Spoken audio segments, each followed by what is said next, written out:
Hi, and welcome to this week's Three Legs, Four Wheels F1 podcast. It's Paul here with Dan. Chris, Lee. How's everyone's sleep patterns? Sound.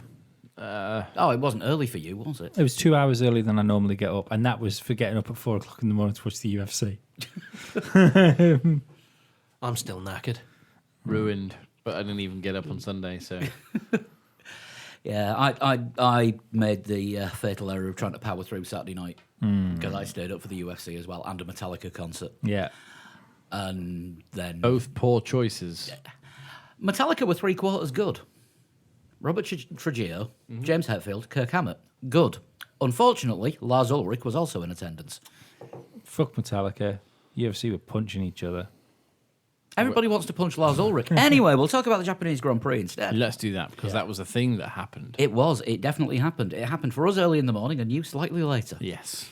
I think I must have just slept through him. It wasn't just pure laziness, it was very, very much tiredness. And if you want to know why Chris was tired, that's all on the Patreon show actually this week. I don't think it is, but we'll carry on anyway. Damn. That was a good idea if it had worked. It's one of them seamless links. Yeah, it's just seamlessly linking into nothing. Right, so Japanese Grand Prix, another win for Hamilton. Yeah. The title is all but his. Yeah, pretty much. He's on the same number of points that he was on last year, and Vettel's on one less. Yeah, I know, it's crazy. And it took until Japan for Lewis Hamilton to overtake Sebastian Vettel as the leader of the most amount of laps in 2018. So Shows how much has been thrown away, I doesn't was it? going to say, so does that show that Ferrari have just thrown everything away this season? Absolutely. This is Ferrari's championship. It was theirs to lose, and they've lost it. Well, qualifying, let's start with qualifying then, if we're going to talk about Ferrari throwing things away.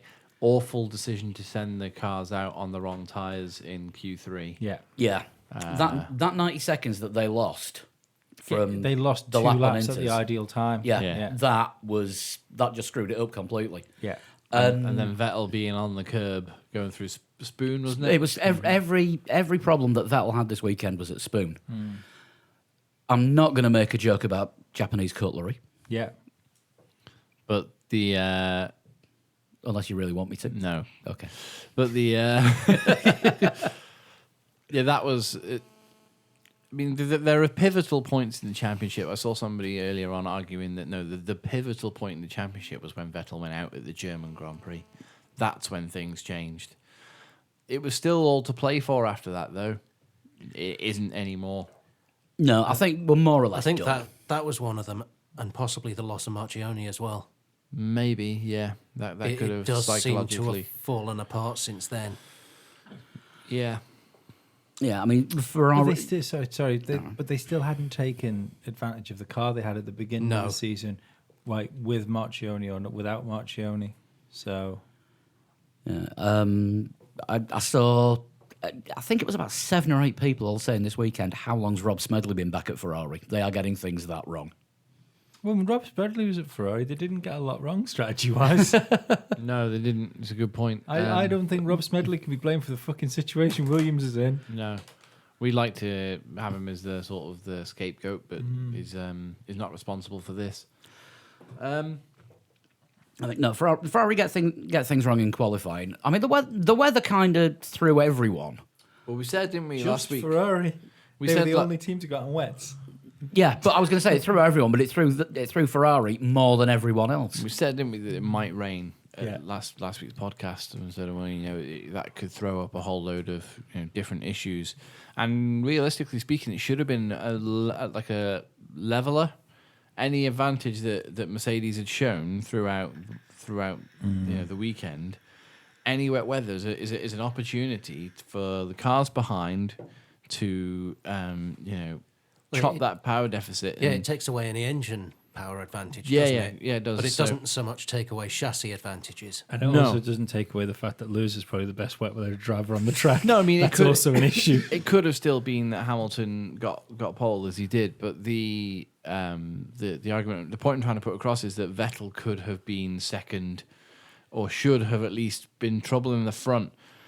He didn't because Ferrari got it wrong on the first run, And he got it wrong and on he his got it run. wrong on the second Yeah. run. Now you can look at the race and say about all things that happened during the race. He wouldn't have been in that position had they got the Saturday bit right. Yeah. It's the old adage, though, isn't it? You can't win a race on a Saturday, but you can go a long way towards losing it. Yeah. Saying, I mean, realistically, his position on Saturday didn't hurt him that much because he was up to fourth pretty fucking fast. And then it all went wrong. All went tits after that. Let's start at the back. Although, one other thing to add to qualifying, Toro Rosso. Yeah, the Honda in particular, maybe just Yeah. I mean, that's the first time that we've had two Hondas in Q3 in Japan since 2004. One of them was Hartley. Yeah. But they qualified alongside each other as well. Yeah. Yeah, Hartley was in the faster car. Didn't last that, though, At did it? first. This, of course, is Brendan Hartley, who Franz Tost has said about he will have a drive with Toro Rosso for next year if he continually beats Pierre Gasly. It's not happening. It's happening on Saturdays, so he might have half a drive. Maybe. I don't. Stick him out for the first 3/4 of an hour of FP1. I think Hartley's days are numbered, I'm afraid. But we keep saying this. Who else is there? Yeah, exactly. No, but no, it was good for Honda to see that they got two cars in the top 10. But should we start at the back and work forward race-wise? And we'll start with the perennial backmarkers of the season, Williams. They got both cars across the line, which is about the only positive you can say about them this weekend. Yeah. They had a reasonably good qualifying. I was going to say, Lance Stroll in damp conditions was pretty good. He looks good in the wet because what he did in Monza last year when it was raining. Qualified on the front row. Yeah. I think I'm with you on this one, Lee. I'm coming to the conclusion that there is talent in there. I'm not that far. I'm just saying there might be a Formula One driver inside him. Like Dan's been saying this for quite a long time, haven't you? Yeah, I don't think it's fair to judge anyone in the Williams. No. Apart from Sirotkin, who is kind of getting battered by him. Yeah, let's see how good Stroll is in a Force India next year. But it's Not that that's been officially announced. No, yet. of course it hasn't. But the Coming soon to a Tuesday near you. I tell you what, that's gonna be a fucking icy fucking Christmas, isn't it? When they confirm Perez and Ocon. Ooh. ouch. Yeah. Passes the spuds, Dad. How about a drive? Why did you just pass me a drive? Yeah, oops, I dropped the spuds just like you dropped me. And then Lance Stroll gets completely schooled in next year's Williams by George Russell. Hey, Mum, what's the turkey like? Dead, like my career. Williams driving, if we're going to talk seats as well, Williams seats obviously both still up for grabs. Ocon and Russell is a potential lineup. They are looking at numerous options, apparently. Well, I mean, Toto Wolff's more or less said that Ocon won't be driving a Formula One car next year.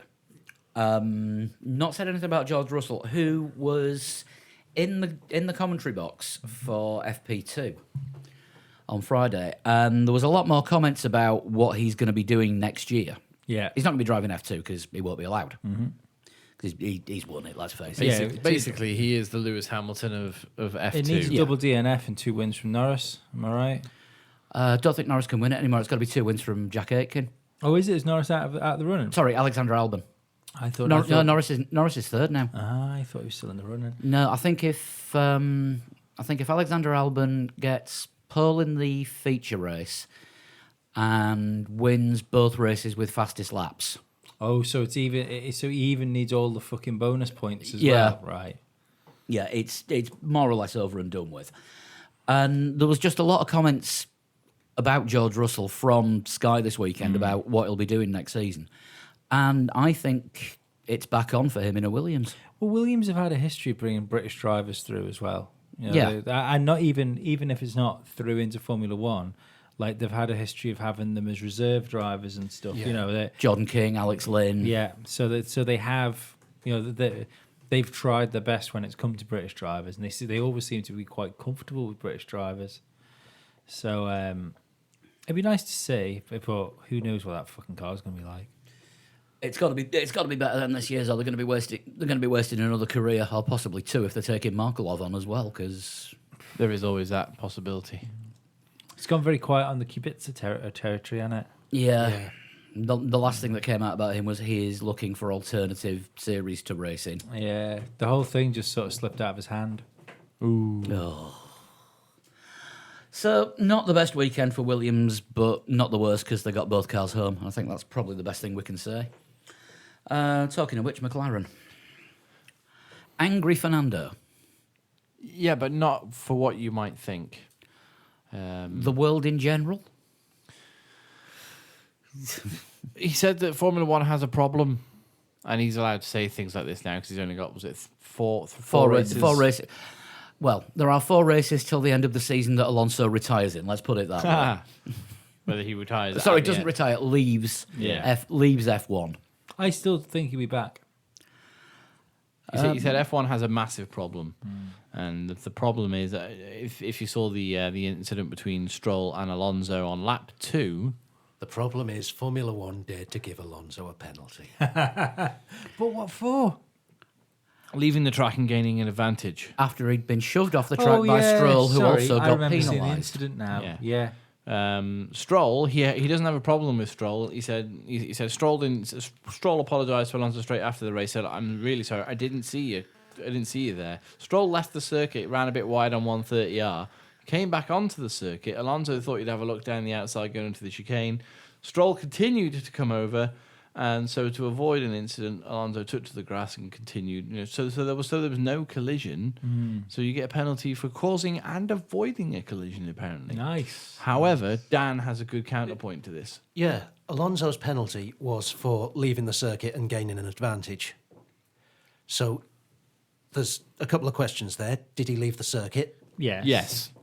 Did he gain an advantage? Well, if it was into the chicane, then presumably he went straight was on, did shoved he? off. He went over the grass. Yeah, he was shoved off, but did he gain an advantage by leaving the circuit? But you can't shove somebody over a fucking chicane, for instance, and then them get a penalty for skipping the chicane. But would You, Stroll you have... can you can lift off and slow down a bit to negate any advantage that you got by cutting But it. if Stroll it seems weird one. I don't think I've ever seen a It wasn't penalty the like that Senna before. escape road thing. It was over the grass. Yeah. So it wasn't like he was just like, oh, I'll just take this escape road and rejoin. Here I go. And I'd also say if he gained an advantage, If that lap, as you say, then if that that's lap something was that can be faster, penalised. Yeah. And you see, not going across grass, but Yeah. you see drivers getting pushed off at corners, and so cutting the corner, yeah. and then giving the place back Yeah. because they gained an advantage and they shouldn't have done. Yeah. So I don't see why it should be different just because it was Alonso and just because he had no choice in leaving the circuit. Did he give the place back to Stroll? Don't think he did. Don't even know whether he gained a place or not. Right, okay. But if he got an advantage, which includes cutting some time off your lap and getting Yeah. closer to the guy in front. I don't know. It just... Do you know what? If Formula One was like it should be, and it's that little white line is the racetrack, and everything past the little white line is lava, then I'd agree with you. But because it's played so hard and fast on every single circuit, I don't understand how they can like rightfully say, right, that was a penalty. I get Alonso's argument in that both drivers receive penalties. It's like, well, either one of us is wrong, or neither of us is wrong. But have both of us in the wrong? Do we agree though that the stewards were overly harsh with penalties this weekend? I don't know about overly harsh. I don't think they were consistent. Yeah, but they were thrown And they were around. not like, considerate either. It was like they had a little book of them, and like the date on the bottom was going out on Monday or something. Like Verstappen's penalty, for example, that was for the Raikkonen incident, wasn't it? Not the Vettel incident. I understand Vettel's Raikkonen's penalty now because of the rejoining the track unsafely. The Verstappen penalty, you mean, against Raikkonen? I still think it's 50-50. I'm sorry about against Kimi. Yeah. Yeah, and I still think it's 50-50. And was it on? It was still the first lap. It was the wasn't end of lap 1. Right. Yeah. And they usually give concessions to cars, like a bit on In the first early lap. doors. Yeah. Yeah. So I don't. Though it tends to be more in the first few corner. corners. Yeah, than, but they're still very much bunched up. yeah. I think Kimi got tagged because he probably shouldn't put his car there. Like when you watch that from the other angle, That was always a risk with what happened there, and I think Kimi's far too experienced to stick his car there, knowing that might happen. And again, when you talk about like leaving the track rejoining the track unsafely, would it have been better for him to go further down onto the grass, risk spinning into oncoming cars? Well, that's it. Where does he? Like you say, what does he do? Does he sit? Does he park up and wait for everyone to go past? I think that's what the stewards were wanting. But that's not what happens in any Formula One race ever. No. Yeah, and also it's much better for him, as we saw, to just rejoin the race I and take can't- a 5-second penalty. I can't help think that was a penalty given to Max Verstappen because he's Max Verstappen. And if that had been Kimi Raikkonen, Bottas, Eric Kulkenberg, I just can't. If it was further down the grid, I don't think it would have even been investigated. Ericsson, for example. Yeah. Yeah, And Vettel not getting a penalty for... It was ridiculous. Yeah, that move was never going to work. You can have the fucking reddest of fucking spectacles on when you look at that. That was never going to do anything. All that was ever going to do was potentially take both of them out of the race. I mean, It was a very similar sort of situation to what happened between Vettel and Hamilton in Monza, wasn't it? In that Vettel sees the balance of Vettel's car just appeared to disappear completely when he was alongside another car going through a corner, and he just clipped Verstappen. And again, weirdly, when you think at that kind of angle that they touched, you'd think it would be Verstappen that would go around. It was Vettel that went around.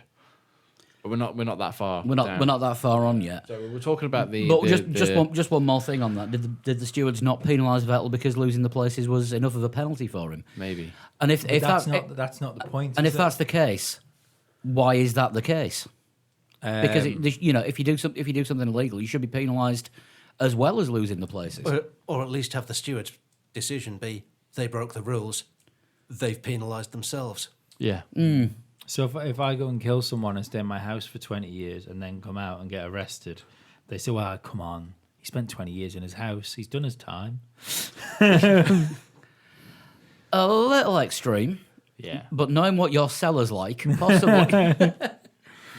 We were talking about McLaren, and oddly we veered away from them. Yeah, Speaking to of murder. massacres, Yeah, McLaren said that they hit their ceiling this weekend. Alonso did the best he could. Van Dorn did the best he could, and they finished line astern. Was it the 14th for Alonso. they 15th say for Van ceiling. Dorn. I say rock fucking bottom. No, I mean that's that. Yeah, they no. don't think that's. They think that's the most performance they're going to get out of the car for the rest of the year. Now Yeah. that's it. A telling quote from Fernando on Saturday after qualifying was, "We've had the same car since Spain," Yeah. and by all accounts, they gave up trying to do anything to this car in Germany, and they're now fully on the 2019 car. Isn't that what we say every year? Yes, Don't look for them at the start of 2014. Look for them at the end of 2024. we're gonna have exactly the same conversation, aren't we? Come the end of the season, to what about McLaren saying, well, they have to be with Renault next year. Joe, they have to be up there with the Renaults. I think we can say they have to be up there with the Toro Rossos. And the Saubers. Yeah. They have to be up there with Williams. Yeah. Fucking hell. It's crazy. One thing I did like, and I think it shows, it's quite a sad thing, really, because, again, I don't want Fernando to leave Formula One. Don't think he should be leaving Formula One. And I think it's a crying shame that one of the best drivers on the grid can't manage to get him. One of the best drivers in the history of Formula One can't manage to find himself a car to fucking compete in. And I think that's something that's wrong with the sport in a way. In the way we work, that Liberty want to push the sport forward and have more teams that can compete with each other instead of just two teams and then fucking out. You might as well be in a McLaren as a Red Bull if you want to win a championship. Do you know what I mean? You might as well be in a McLaren as a Ferrari, if we're honest. But It ought to be possible with a great driver to pull the team up. Yes, yeah. But when he radioed in, and he, who was it? Was it Bottas that went past him? Yeah. And he said, like, the speed difference where Bottas went past is like, I've lost 4 seconds. yeah. He said we lost 4 seconds. He went past us like we were standing still. And I thought, for a man that's leaving Formula One, to still be talking with the team as we. Yeah. That shows a person that doesn't really want to leave. Yeah. So No, I or thought doesn't it was- want to leave McLaren. Doesn't Yeah, want that's to leave what I mean. Japan anyway because he's racing at Fuji this coming weekend. Oh yeah, it's the 6 hours of Fuji. Yeah, he's got his Toyota Kimoa hat on this weekend. Yeah. I did notice he got a new line of Japanese flag based Kimoa And they hats. look fucking cool. And at that price, they fucking should. How much are they?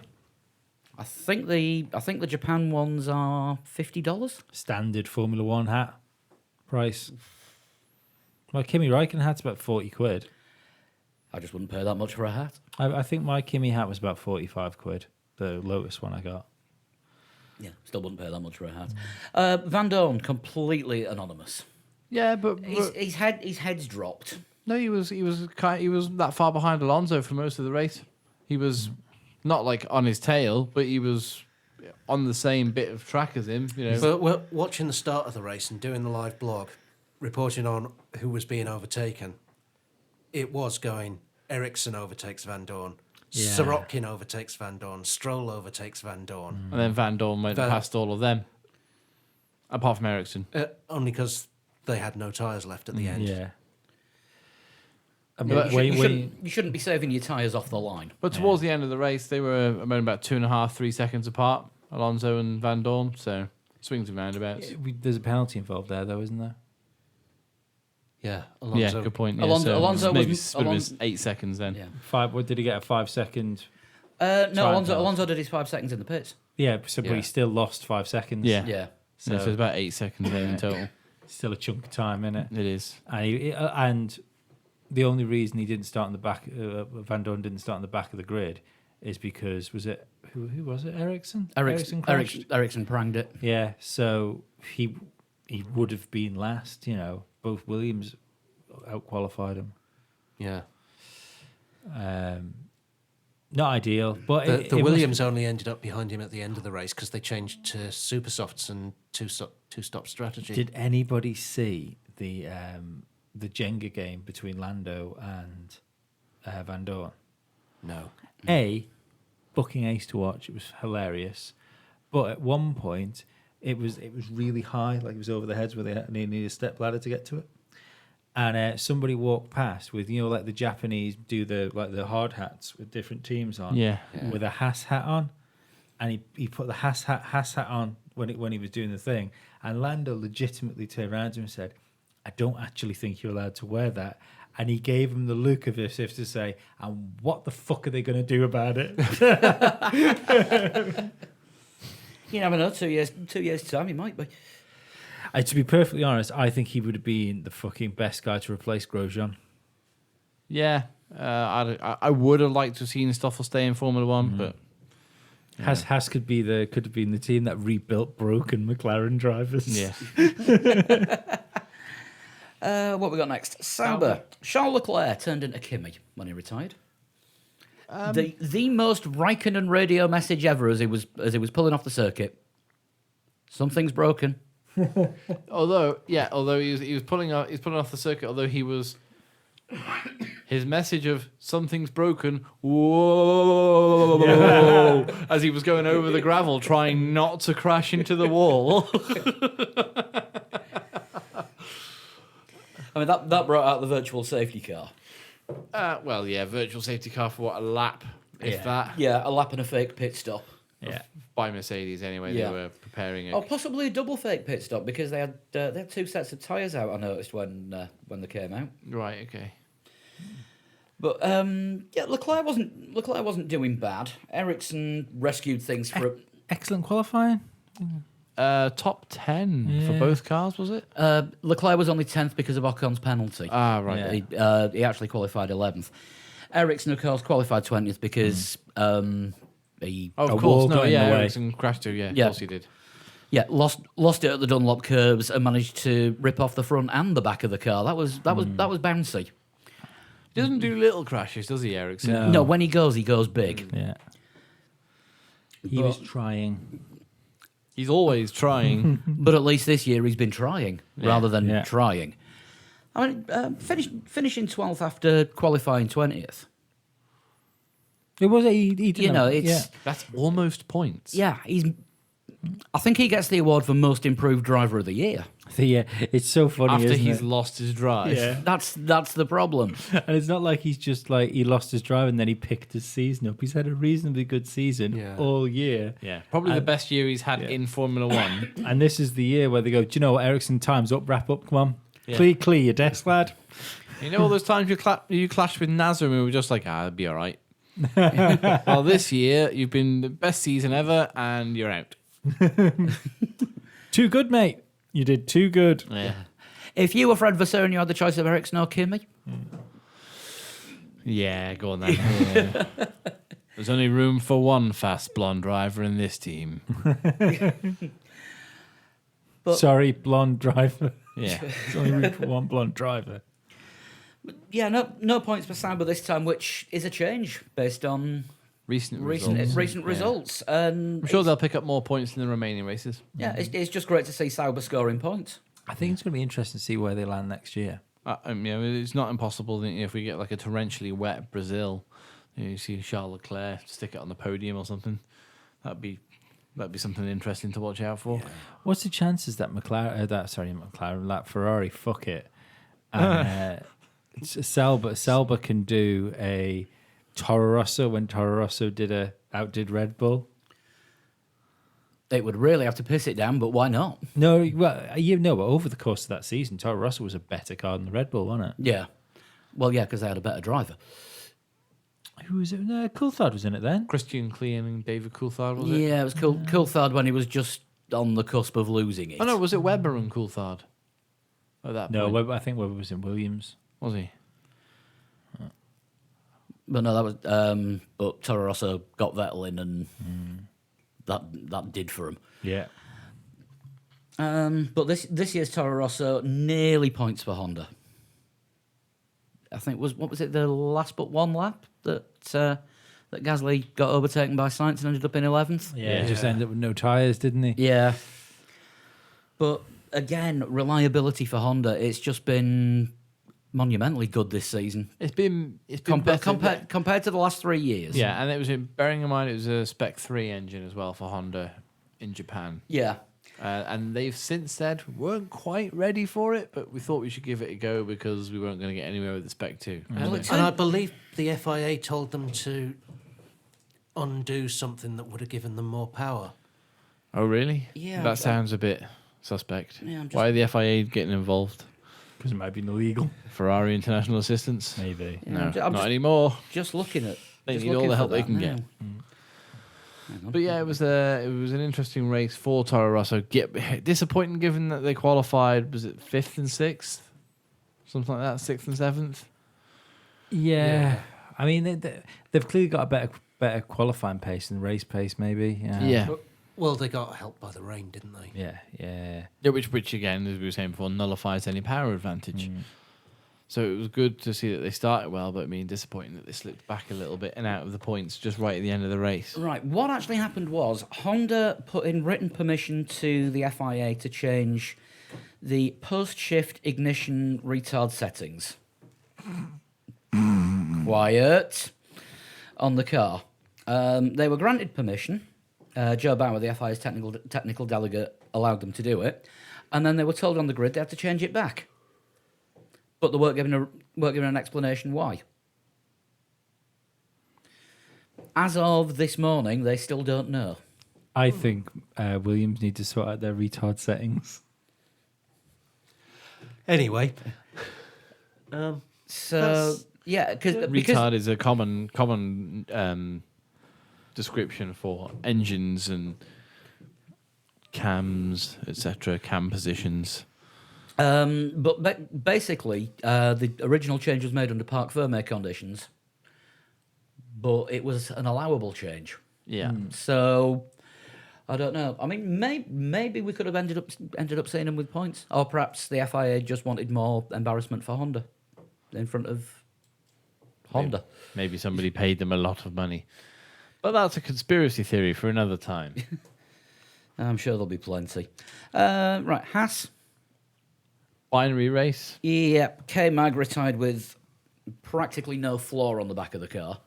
After getting a puncture and the loose tyre ripping the floor off, and that was what brought out the safety car, because he seemed to leave about half a car's worth of carbon fibre spread in various places around the circuit, including right on the pit exit. Yeah. Didn't he also have a bit of a tangle with Leclerc early on? Yeah, that's what caused the puncture, isn't Yeah. it? Yeah. That's caused the puncture, and then, Magnussen bringing out the early safety car. We did hear, sort of bridging Sauber and Haas here, I know we're skipping over the Toro Rosso that we were talking about just before, but Leclerc said something about Magnussen, which is the first time we've ever heard him say a bad thing about anyone. Yeah. Leclerc called Magnussen, said that he always has been and always will be a little boy. And Fred Vasseur called the move fucking dangerous. I get the feeling that Haas aren't on, well, Magnussen in particular, isn't on Sauber's Christmas card list this year. Probably not, no. But like Magnussen has got himself the reputation of being a unfair driver. He can be, yeah. Yeah. I mean, that was in the Leclerc hit the back of Magnussen in the run up to the first corner, and then by the end of Lap one, wasn't it? yeah, and then by the end of the safety car period, Leclerc found him getting himself run into by his own teammate up the back. Yeah, Ericsson was a little bit too Enthusiastic, after the safety car restart and gave Leclerc a little tap. right in the middle of the chicane as well. I think it was Just wasn't before, just as they were entering the chicane, I think. There, the Roman Grosjean, though, on the other hand, pretty good race. Not bad at Very all. good race. it? This is a massive turnaround from him. Well, it's the thing, isn't it? Where when his future's uncertain, it doesn't drive that well. When he knows he's got a seat for next year, suddenly Roman relaxes. Well, he said it was his performance in Germany that convinced the team to take him on for next year. Maybe one race does make a Formula One driver, and I'm wrong.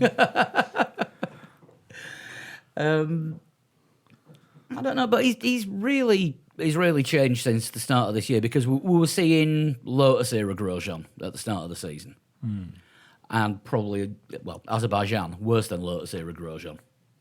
Yes, yeah. We were seeing incredibly stupid mistakes. Yeah, I mean losing it under the safety car like that, And then Yeah. blaming Ericsson. yeah.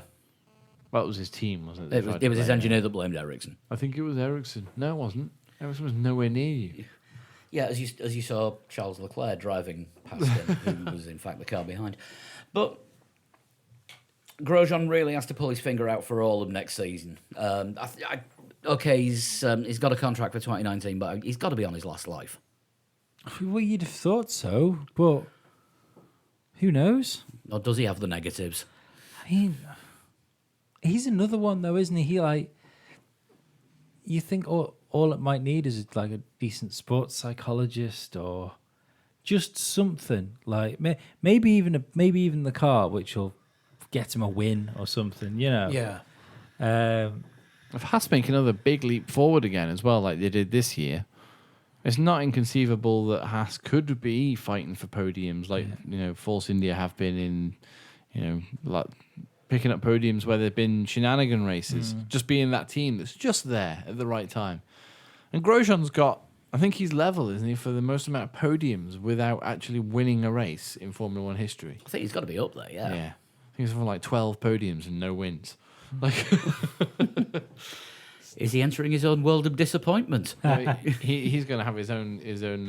Like Nick Heidefeldt's world of disappointment is clearly in the Bavarian mountains. Yeah. Roman Grosjean runs the food court. No, Roman Grosjean's world of disappointment is an offshoot from Nick Heidefeldt's world of disappointment, but it's the French park, much like they got Euro Disney, Disneyland Paris, I think it's called now. It has been for probably the last 20 years. That's how it's going to work. There's a roller coaster in the Romain Grosjean park. It's very, very slow and boring for a lot of the ride, and then it gets fast and crashy. I want to go to Roman Grosjean Maison Le Miserable. The Roman Grosjean roller coaster starts on quite a steep incline and then has a massive decline before it just stops for about a year and then suddenly gets going again really But it keeps slowly. thinking it's going to Ferrari land. Yeah, and then it misses loads of things that are like really expensive things that are really close to it. And every now and again, bits fall off of it. Because they weren't put on properly in the first place. Yeah, and occasionally you might hit the other roller coaster that's on the same track as you. But every 5 roller coasters you go on, you have a really good time. Yeah. Well, this was one of the 5 with his 8th place. Yeah. Yeah, and a binary Haas finish, as we Yeah. were saying before. We've said all along, Haas always end up being the binary team. The other binary team, of course, being Renault. I missed Hulkenberg's retirement. It was something now. It said later on in the race that he crashed, and I went, when did Hulkenberg crash? I don't remember this. He span off fairly early on, Yeah. and then came in to change his tyres, and then came in again to retire about 2 laps later. So he didn't crash. He pulled in to retire. Well, I said I don't think I remember. You know, when it goes through the list of drivers that have retired, it told us that Hulkenberg had crashed, and I was like, Oh, I can't remember. it's like I No, don't, he retired in the pits. it's like I don't remember Hulkenberg crashing. I don't even remember him retiring. What's happened?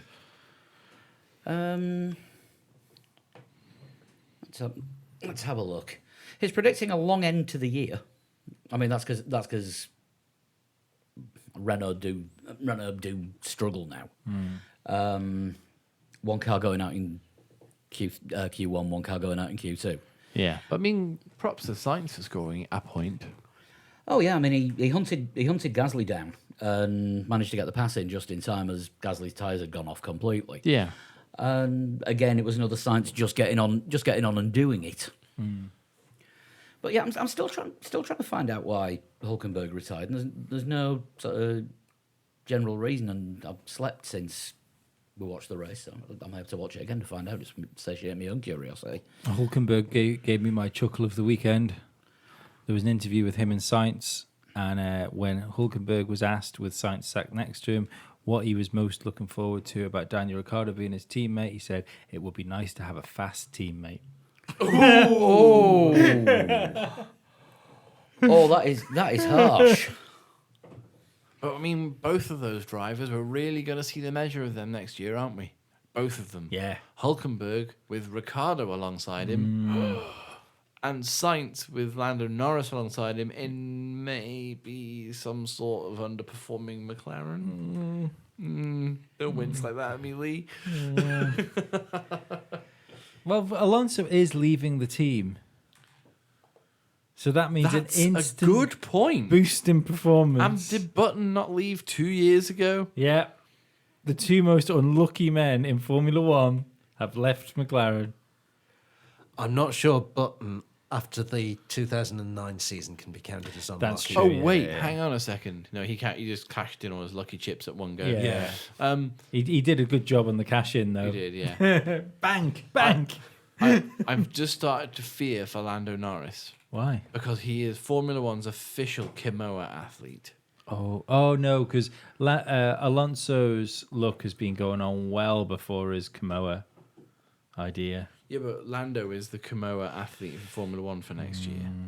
That could put the kibosh on it. And like, he's slightly tied into Fernando Alonso, therefore things will go wrong for him. Sainz is Spanish. That's a good point. Still trying to find out why Hulkenberg retired. I'm even going back through the live blog and I can't actually see Because anything. there's no point in him going around the track anymore. Possibly. Not going to do anything from here, lads. Yeah. Has anyone ever retired because they needed a poo or anything like that? Kimmy usually likes to take his during the sort of pre-race festivities. Yeah, because you missed Pele Yeah. presentation. Yeah, because he was having a shit. I just wonder if anyone's ever been like, oh, I just need Lou, can't be bothered with this. Yep. Maybe. Still can't see Hulkenberg retiring. It was after the pit stop. I do know that much. Have you found the pit stop? I found where everybody else had stopped apart from him. You just weren't watching him. Neither was I, to be fair. Lap 34 still going. Oh, actually, yeah, he started on medium tyres, didn't he? Yeah, he was the last. He was about the last to stop. But not quite the last, because... I think he retired lap 38-ish. Yeah, I think Sainz stopped after him. Yeah, I've got him retiring, but I've got no reason. no for reason It. for why. Oh well, he just retired. A disappointing race for Renault, given that the next team scored more points again. Yeah, Force India. They are continuing their onwards and upwards charge back up to where they came from. Well, handfuls here and handfuls there. Only takes, as we said before, one wet Brazil, a stormy Austin. Anything. They have always been capable of picking up a third place in the right race. Absolutely. First lap, first corner carnage in Austin, and all of a sudden, you've got Ocon restarting the race in, second place or something like that. It's entirely conceivable that Force India could pick up a big haul of points at one race, which elevates them really close to that fourth position again. Yeah. I mean, at the moment, they're on 48 points. McLaren are on 58, Haas are on 84, and Renault are on 92. It's running out of races then, aren't they, to really make that? Yeah, you've got to assume that they aren't going to finish any worse than sixth. They're in seventh at the moment, but McLaren have got a 10-point lead over them. No, they'll probably pass McLaren. What's above McLaren? Above McLaren is Haas on 84. That might be a bit too much of an ask. Yeah. Yeah, maybe. You're getting towards needing a win territory there, aren't you? Yeah. 1-2? No, it's not going to happen. No. Making up 36 points over Haas in 4 races. 4 races. It'd be tricky. Not impossible. But in the same way, it's not impossible for Vettel to win the championship. Yeah, but 48 points. That's half of what Vettel's deficit is. So that's 12 points a race they need. But that's outscoring Haas by 12 points. That's outscoring Yeah. Haas by 12 points. Tough one. Very tough. Pretty unlikely. And finishing 7th and 9th, or 1st and 3rd in their language. To be fair, Haas If are, what Ocon had to say last week's Yeah. standing. Haas are a prime team for a double DNF. Yeah. So, anyway. But still a good performance from Force India. Now that I've said this every time since the restarted, but now they've got the money to upgrade the car and they've actually got the upgrades on there. I'm looking forward to seeing what they're like next season when they've got a full development schedule over the winter. Yeah. Well, I mean, the team's been pulled out of the ship, but it's going to be interesting to see what they get sponsorship wise, because that's the big deal at the minute, isn't it? Just because they've been pulled back into operation doesn't necessarily mean they've got like a decent budget to develop a car with.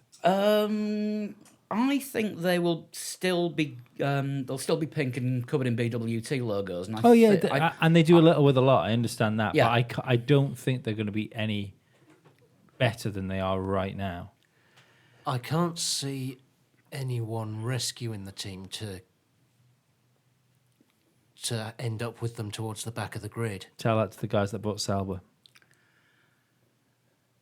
But when Sauber got brought out of the shit, they didn't have any staff. At least Force India have got a workforce. So, I mean, how many staff have Sauber taken on since Fred Ferrari Vasseur. tie up and Fred Vasseur came in? Because one of the first things that he did, in fact, the second thing that he did after he cancelled the Honda deal, was instantly recruited 200 more staff, which just goes to show how badly understaffed they were. So yeah, okay. Longbow Capital had come in and they'd pumped all this money into Sauber and the car was still a dog.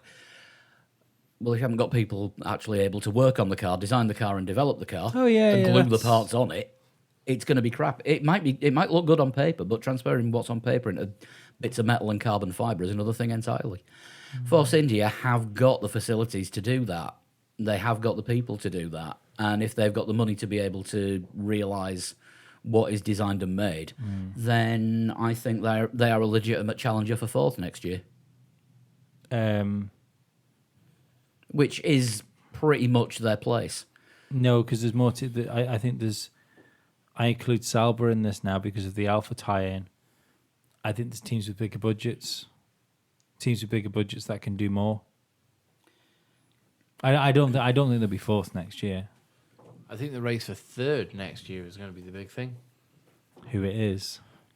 Yep. That could be Sauber. I'm not. I don't know. I mean, it depends how Could much. be Renault. Could be Renault. Could be any one of the other teams. Mm-hmm. Probably not McLaren. I can't imagine it being Williams either. No, not at this current stage. Yeah, I think with the wind in the right direction, Williams might be challenging for 6th. Maybe.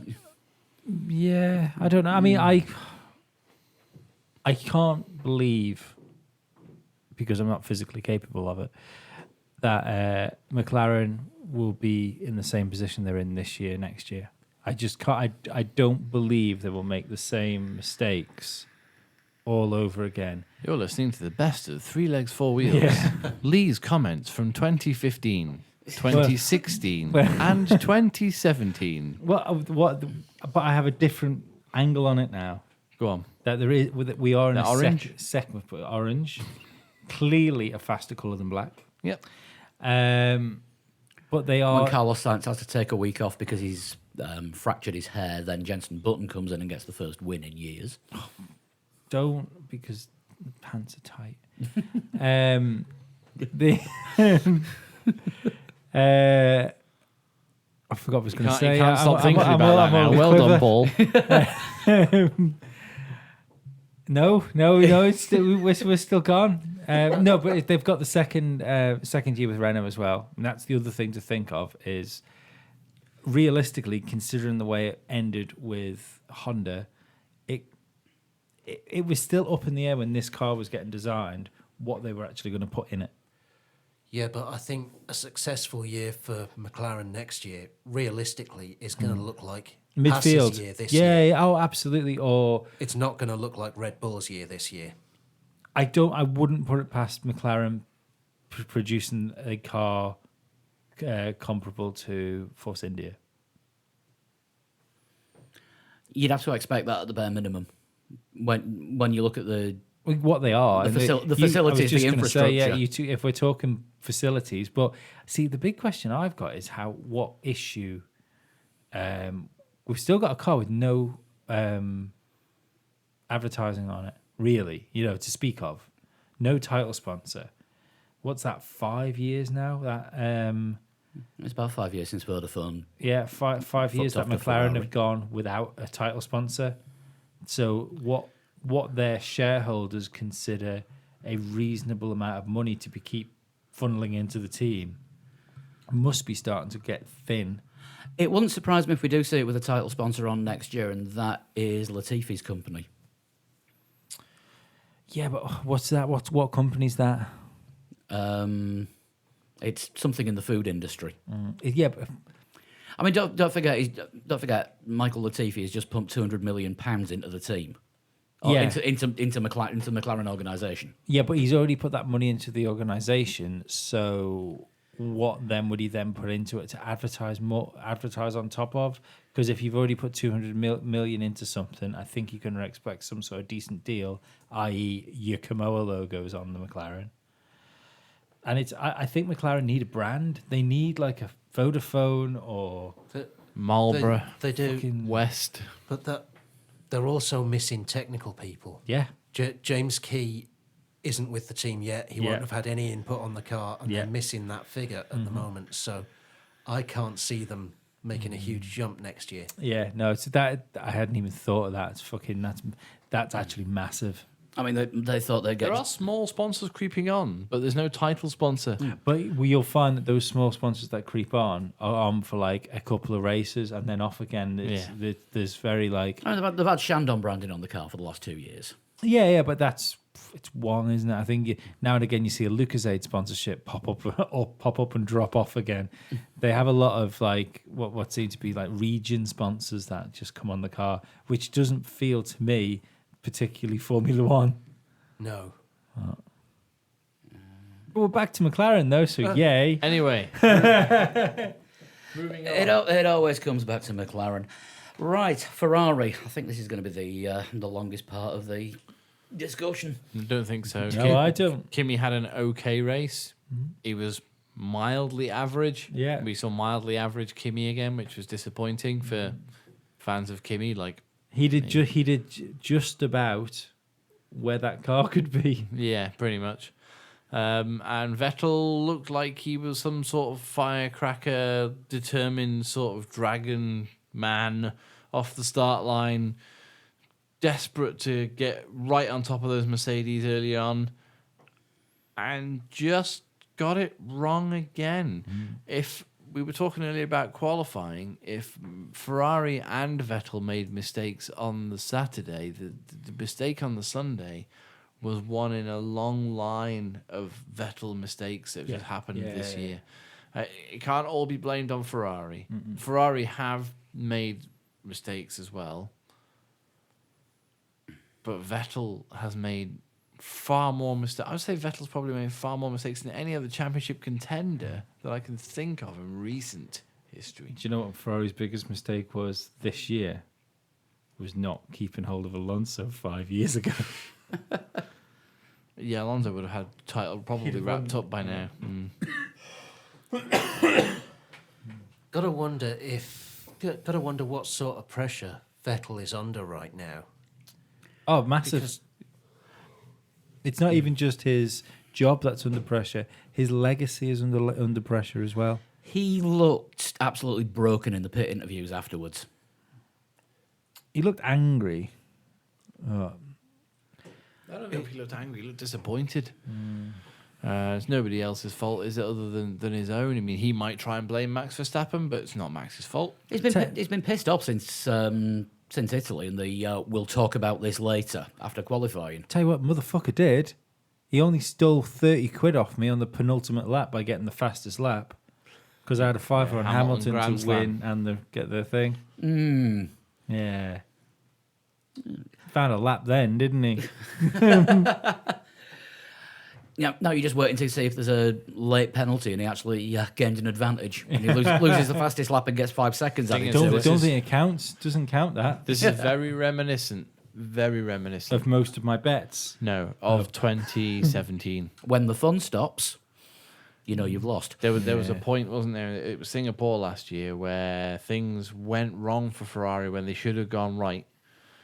All right, it was earlier in the season this year, but and then it got to Japan, and you think there's still some hope, and then all of a sudden, after Japan, you're like, it's pretty much over.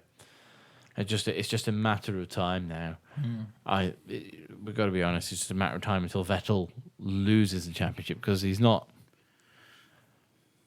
really fought Hamilton for it properly as he should have been able to. Is it 6 or 7 races since Spa? 6. Sorry. Some. Who would have believed that before the summer break, Vettel would have gone 6 races without a win? Is it 6 races, Dan? Just counting on your calendar there. Italy, Singapore, Russia, and Japan. 4. Oh, 4 races. I'm questioning that cup. I thought it was more than that. Yeah. It's written on a cup. It has Oh, to be I thought true. it was 6 races. Yeah, Oh, well, wow. Hamilton won in Germany, didn't he? When Vettel crashed out. Hamilton won in Hungaroring. Did Hamilton win Hungaroring? Yeah. Yep. Yeah, Hamilton won Hungaroring. Oh, hang on. Has Hamilton won 6 out of the last 7 races? Yeah. Yeah. That's the statistic, isn't it? Spa was when Vettel and Ferrari looked like they finally... That's what I was trying to say. Yeah, Mercedes were struggling to hang on to their coattails. And then And somehow pulled a win out. Yeah. Ferrari were won in Spa, and then Monza was where we were all expecting Ferrari to dominate. Somehow that went wrong. Singapore, well, okay, this is Ferrari's big chance to pull it back. Nope. That, for me, it's those races. It's Monza, Singapore, Russia. That's been the key 3 races of the season. Russia always looked like it could be a Mercedes track, and it just happened to be. Yeah, but it looked like it was a Mercedes track in the past, but given the car that Ferrari have had this year, you would put that down as a Ferrari track this year. Yeah, but I don't know whether it's Ferrari have fallen backwards or whether Mercedes have made a leap forwards, but there's not the same gap there between those cars that there was in Spa. Also, not a chance. Fucking absolute, like, oh, I can't think of words. The words have failed me. But you heard it here first. Yeah. Lewis Hamilton's mind games he's been sort of quietly throwing out just throwaway comments. This is the point of the podcast where apparently we blow ham. Is this Stop not blowing, Lee. That's sucking. Blow, goddammit. No, because it hurts people. Lewis Hamilton actually released a statement today saying that he believes that him and Mercedes can take credit for putting pressure on Ferrari and winning the psychological war between them. It's not already been released in about 5 minutes, apparently. Yeah, but there's also been people saying that we don't like Lewis Hamilton. Yeah, people suggest we don't like Lewis Hamilton because of his skin colour as well, which was even weirder. Yeah, that was odd. that comment got reported to iTunes and removed instantly. I'd like to thank iTunes support for actually seeing sense. Was that a review? That was a review on iTunes. Somebody accused us Crazy. of not liking Lewis Hamilton because he isn't white. I have never heard so much bullshit in my life. If you are the person that actually posted that, switch this off now. We don't want you fucking listening to us. No, of course not. But I mean, when it comes to racing drivers, we like decent on-track racing. I couldn't give a shit what he does off the fucking circuit when he's rapping, or on Christina Aguilera songs or releasing his latest line of what was it, Tommy Hilfiger? Yeah. Tommy Hilfiger times Lewis Hamilton. It's like what's that all about? I mean, fair I believe enough. his line's called "Dressed in the Dark." But I believe we're not the target audience for those clothes. No, absolutely not. But I mean, it's he's building a brand. He's doing whatever he's doing away from the racetrack. I'm more interested in what happens on track with these people. I'd we rather make fun of read- Grosjean's cookbook. We make fun of any other driver who does something outside of Formula One. I'd rather read Autosport than Hello magazine. Absolutely, yeah. And for me, on track, again, I said it last week, I'll say it again. At the moment, Lewis Hamilton is by far the best driver on the Absolutely. circuit. He's the guy that deserves to win the World Championship Yeah. this year. But the comment I was saying that he just threw out there was after the race where he says, "Oh, I don't know what's happened to Ferrari. They've clearly lost something," and it's just little throwaway comments like that. Yeah. It's not Mercedes that have got better; it's Ferrari that's got worse. Yeah, another thing that he said, talking about Ferrari, even though they're still performing great, one of them can't always perform the same. That's a massive dig. Mm-hmm. Same. Apart from lately, like the last couple of races, for most of the season, the same could have been said about Mercedes. But the one in Mercedes that performs less great performs slightly more great than the one in Ferrari that doesn't perform know. as great. I'm sorry, I've lost myself with it. Apart from the last two races, Kimi and Bottas. There was too many V's. There was V's kicking around there that I couldn't handle. They kept each other pretty good company for most of this year. I think in Finnish you only pronounce a B as a V if it's got 3 dots over the top, a line through the middle, and a squiggle next to it or something. I believe that you have to put a stick man next to it as well. Right, that'll be it. But yeah, both championships are as good as over. Unfortunately, yeah. I mean, what was it? 8 mathematically, it's 8 points that Lewis needs to outscore Vettel by in Austin. Yeah. And I think 2 weeks' time there's a damn good chance that we will be celebrating Lewis's world championship. I think he'll win in Austin. That's in 2 weeks' time. Yeah. That's I was agreeing with you. It doesn't happen very often. I realise why Sorry, it caught you sorry, off I was guard. automatically on the defensive because, well, you opened your mouth. well, no, but I mean, even if okay, let's look at it at the most positive. Let's put the most positive spin we can on it from a Vettel point of view, and Vettel wins in Austin. Hamilton doesn't score any points through a retirement of any nature. Yeah.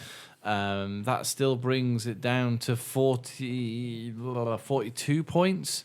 With three races. 75 available. Yeah. do you know what I Basically, mean? Vettel needs snookers. It's a great way of putting it. Yeah. Red Bull. Driver of the day performance from Danny Rick. Yeah, from coming from so far back to finish 5th. I think Max. Fourth, sorry. Max, 4th. Max has got a decent shout of driver of the day as well. Yeah, but the I Red think he Bulls put in- a solid performance in. Same as Ricardo put a solid performance in last week. Taking into account that Max's penalty too, and he still managed to find himself back up there with Bottas. I think Max was my driver of the day. Yeah. He would, yeah. Penalty. If we're talking about Alonso being 8 seconds ahead of Van Yeah. Dorn, if you look at the penalty that Max got, that would have put him 3 seconds ahead of Bottas at the end of the race. So that would have been a story. But To split the Mercedes. yeah, but the Red Huge. Bulls, I don't think he would have split the No, Mercedes he without probably- that he because penalty. he was wouldn't getting have the done. hurry up. Yeah, But just the fact that I he mean, got the- he the- got up there again. Yeah. Because they kept saying to Max sort of once every 5 or 6 laps mode 7. that he'd got mode 7 just for that one lap. Yeah. And obviously, pushing the engine into the top mode is something that Red Bull can't really afford to do because, A retirement for Verstappen then at Austin. or a grid penalty if Yeah. they use the mode 7 too much. Yeah, Um, but it was good to see that the Red Bulls being competitive though. Yeah. yeah. Yeah. On a circuit like Suzuka, which is a great test of driver skill and car as well.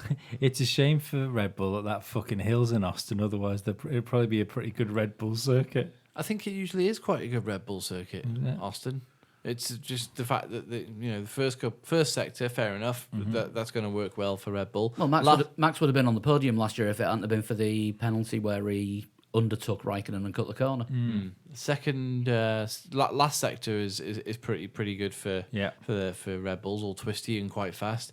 Middle sector, really fast. So that's probably where they're going to lose a little bit of time. Oh, do you know what? I think you might find another double penalty for them in Austin. Don't forget though they've still got an extra C-spec engine in the pool that's For not being Mexico. used. Oh, have they? Right. Okay. It's the B-spec they're using in Mexico because that's better. Oh, yeah, sorry, yeah, it's the better in the B-spec. thinner air. Yeah.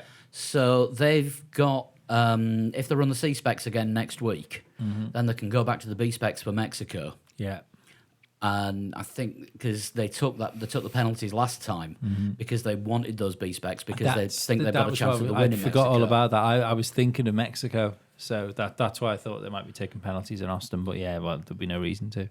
But yeah, we might actually see Red Bull without an engine going completely bang. We might actually see Red Bull not get any grid penalties for the rest of the season, which is great. Yeah, yeah. Yeah, just to see a team not having to take a grid penalty. But no, I think Danny Rick deserves driver of the day just because he was actually overtaking other cars, not under DRS and in places where you don't normally overtake. Well, it's Danny Rick's Like MO, isn't it? Japan. Yeah, Yeah, that's just what he does most Yeah. of the time. But no, if Verstappen deserved the driver of the day in Russia Yeah. for his overtaking performance, then Danny Rick deserved it Oh this no, week. don't get me wrong. It was a great race, and driver He was of the the day official was definitely- FIA driver of the day, Yeah. wasn't he, as well? Yeah. Driver of the day was definitely a Red Bull driver. Yeah. and it was driver of the day in the blog room between all two of us that were there. We're on half strength this week. Chris was sleeping off making a video, and Sean unfortunately had to start work at 6 o'clock Saturday and Sunday morning. Whoopsie. Which is why I got to watch the race twice because I watched it again when she got home from work at 2. I think I might have had a nap by then. Yeah. But yeah, I feel sorry for Red Bull this season because they've just had no end of engine problems letting them down. It happened again to Danny, and this was just one part on the engine that failed. And Christian Horner was very unreserved in his comments about Renault this week. I can't not feel it's a bit weird that Danny Rick seems to get all the issues now he's leaving. Does seem to be an awful The lot. Renault representative didn't Christian Horner call him a few Yeah. races ago? Yeah. It does seem to be an awful lot of issues he's had literally since the day he said he was moving to Renault. I don't want to take part in conspiracy theories, but it's hard to argue with you. Paul.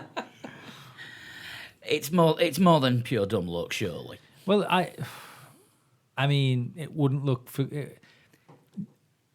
Verstappen is a better. There's so many people shouting at the podcast, going driver. No, the Verstappen is a much better qualifier than Ricciardo, even though I don't think Ricciardo's any slouch. No, But, no, you know, single lap pace. single though. lap pace. Verstappen's got it, but Ricciardo's that guy that just finds himself in the positions at the end of the race, and he could have. I think what's the points difference between the two of them? You're going to make me do work now, aren't you? Oh yeah, Oh, dig it. it is Verstappen is on 173. Ricardo is on 146. See, without all those issues, it would have been quite easy for. Oh, not quite easy, but he would have been up there at the same points as Verstappen, probably. I don't know. Does Red Bull want the guy that's leaving the team to go to the team they've been slagging for making the engines for the past fucking 150 years to beat their golden boy on his way out the door? It's probably not what they want to happen. Because if when that happens, you can't walk around going, well, we've got the best driver on the grid. You know, Max is the best driver. He's a huge talent.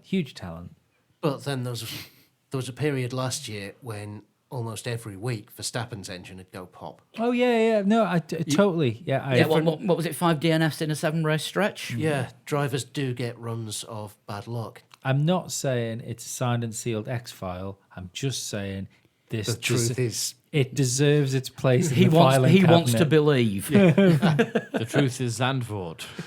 And you could definitely replace the smoking man with fucking Dietrich Mateschitz. Oh yeah, totally. So that leaves Mercedes.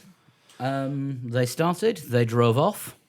They finished. They finished. Seemed to be probably, I think, maybe a slightly more difficult to race the win than what it looked. It sounded like Hamilton was having a few issues through the course of the race. I think a lot of those were in his head. Do you think so? Do you think it was just everything was going too smoothly? It's going smoothly. I think I can feel something here. I think I can Probably, feel yeah. the engine doing something weird. Yeah, he There said. He was a said the strange end, thing on upshifts, wasn't there? Like there was a bit of A bit a. of knocking, wasn't there? but Well, that he had that in there was Danny qualifying Rick as well. that had the knocking on the upshifts. Danny Rick that had was- knocking. Lewis had hesitating. Yeah, hesitation, which apparently, according to Sky's Ted Kravitz, was a problem they experienced in Russia, but nothing was wrong. It was just an anomaly where you shift up and it didn't shift straight away. Now I actually spotted it after Lewis had said it on the radio and we were on board. He would flick the switch and it would go up into 8th gear on the steering wheel, but then about half a second later the engine would go. Yeah. It would change. So that's what I think he was talking about. That's when he comes over the headset and complains about lag as somebody shot him. Wrong game, sorry. Bono, of course, went missing for a few laps because Lewis had to He ask went where to he'd the gone. loo. Yep. Bono, have you taken a break? Because I haven't heard from you for a while. Yeah, I'm back I'm now, back now, Lewis. Lewis. Just utterly dominant. They did Yeah. make it look very easy. Yeah. And we know it's not easy to win a Grand Prix, No, of course it's not. but at least try and make it look more difficult. I do. I really do think that this is on for Lewis now for before the big rule change to equal Schumacher on World Championships. That's his 71st race win. I just think there's so many troubles inside Ferrari that, especially going now after having done it, they did the hard work. They closed the gap to Mercedes. They passed them, and they're still walking away with a bag of fucking nothing at the end of the year. That is going to be a huge morale knock to that team. They must be used to it by now.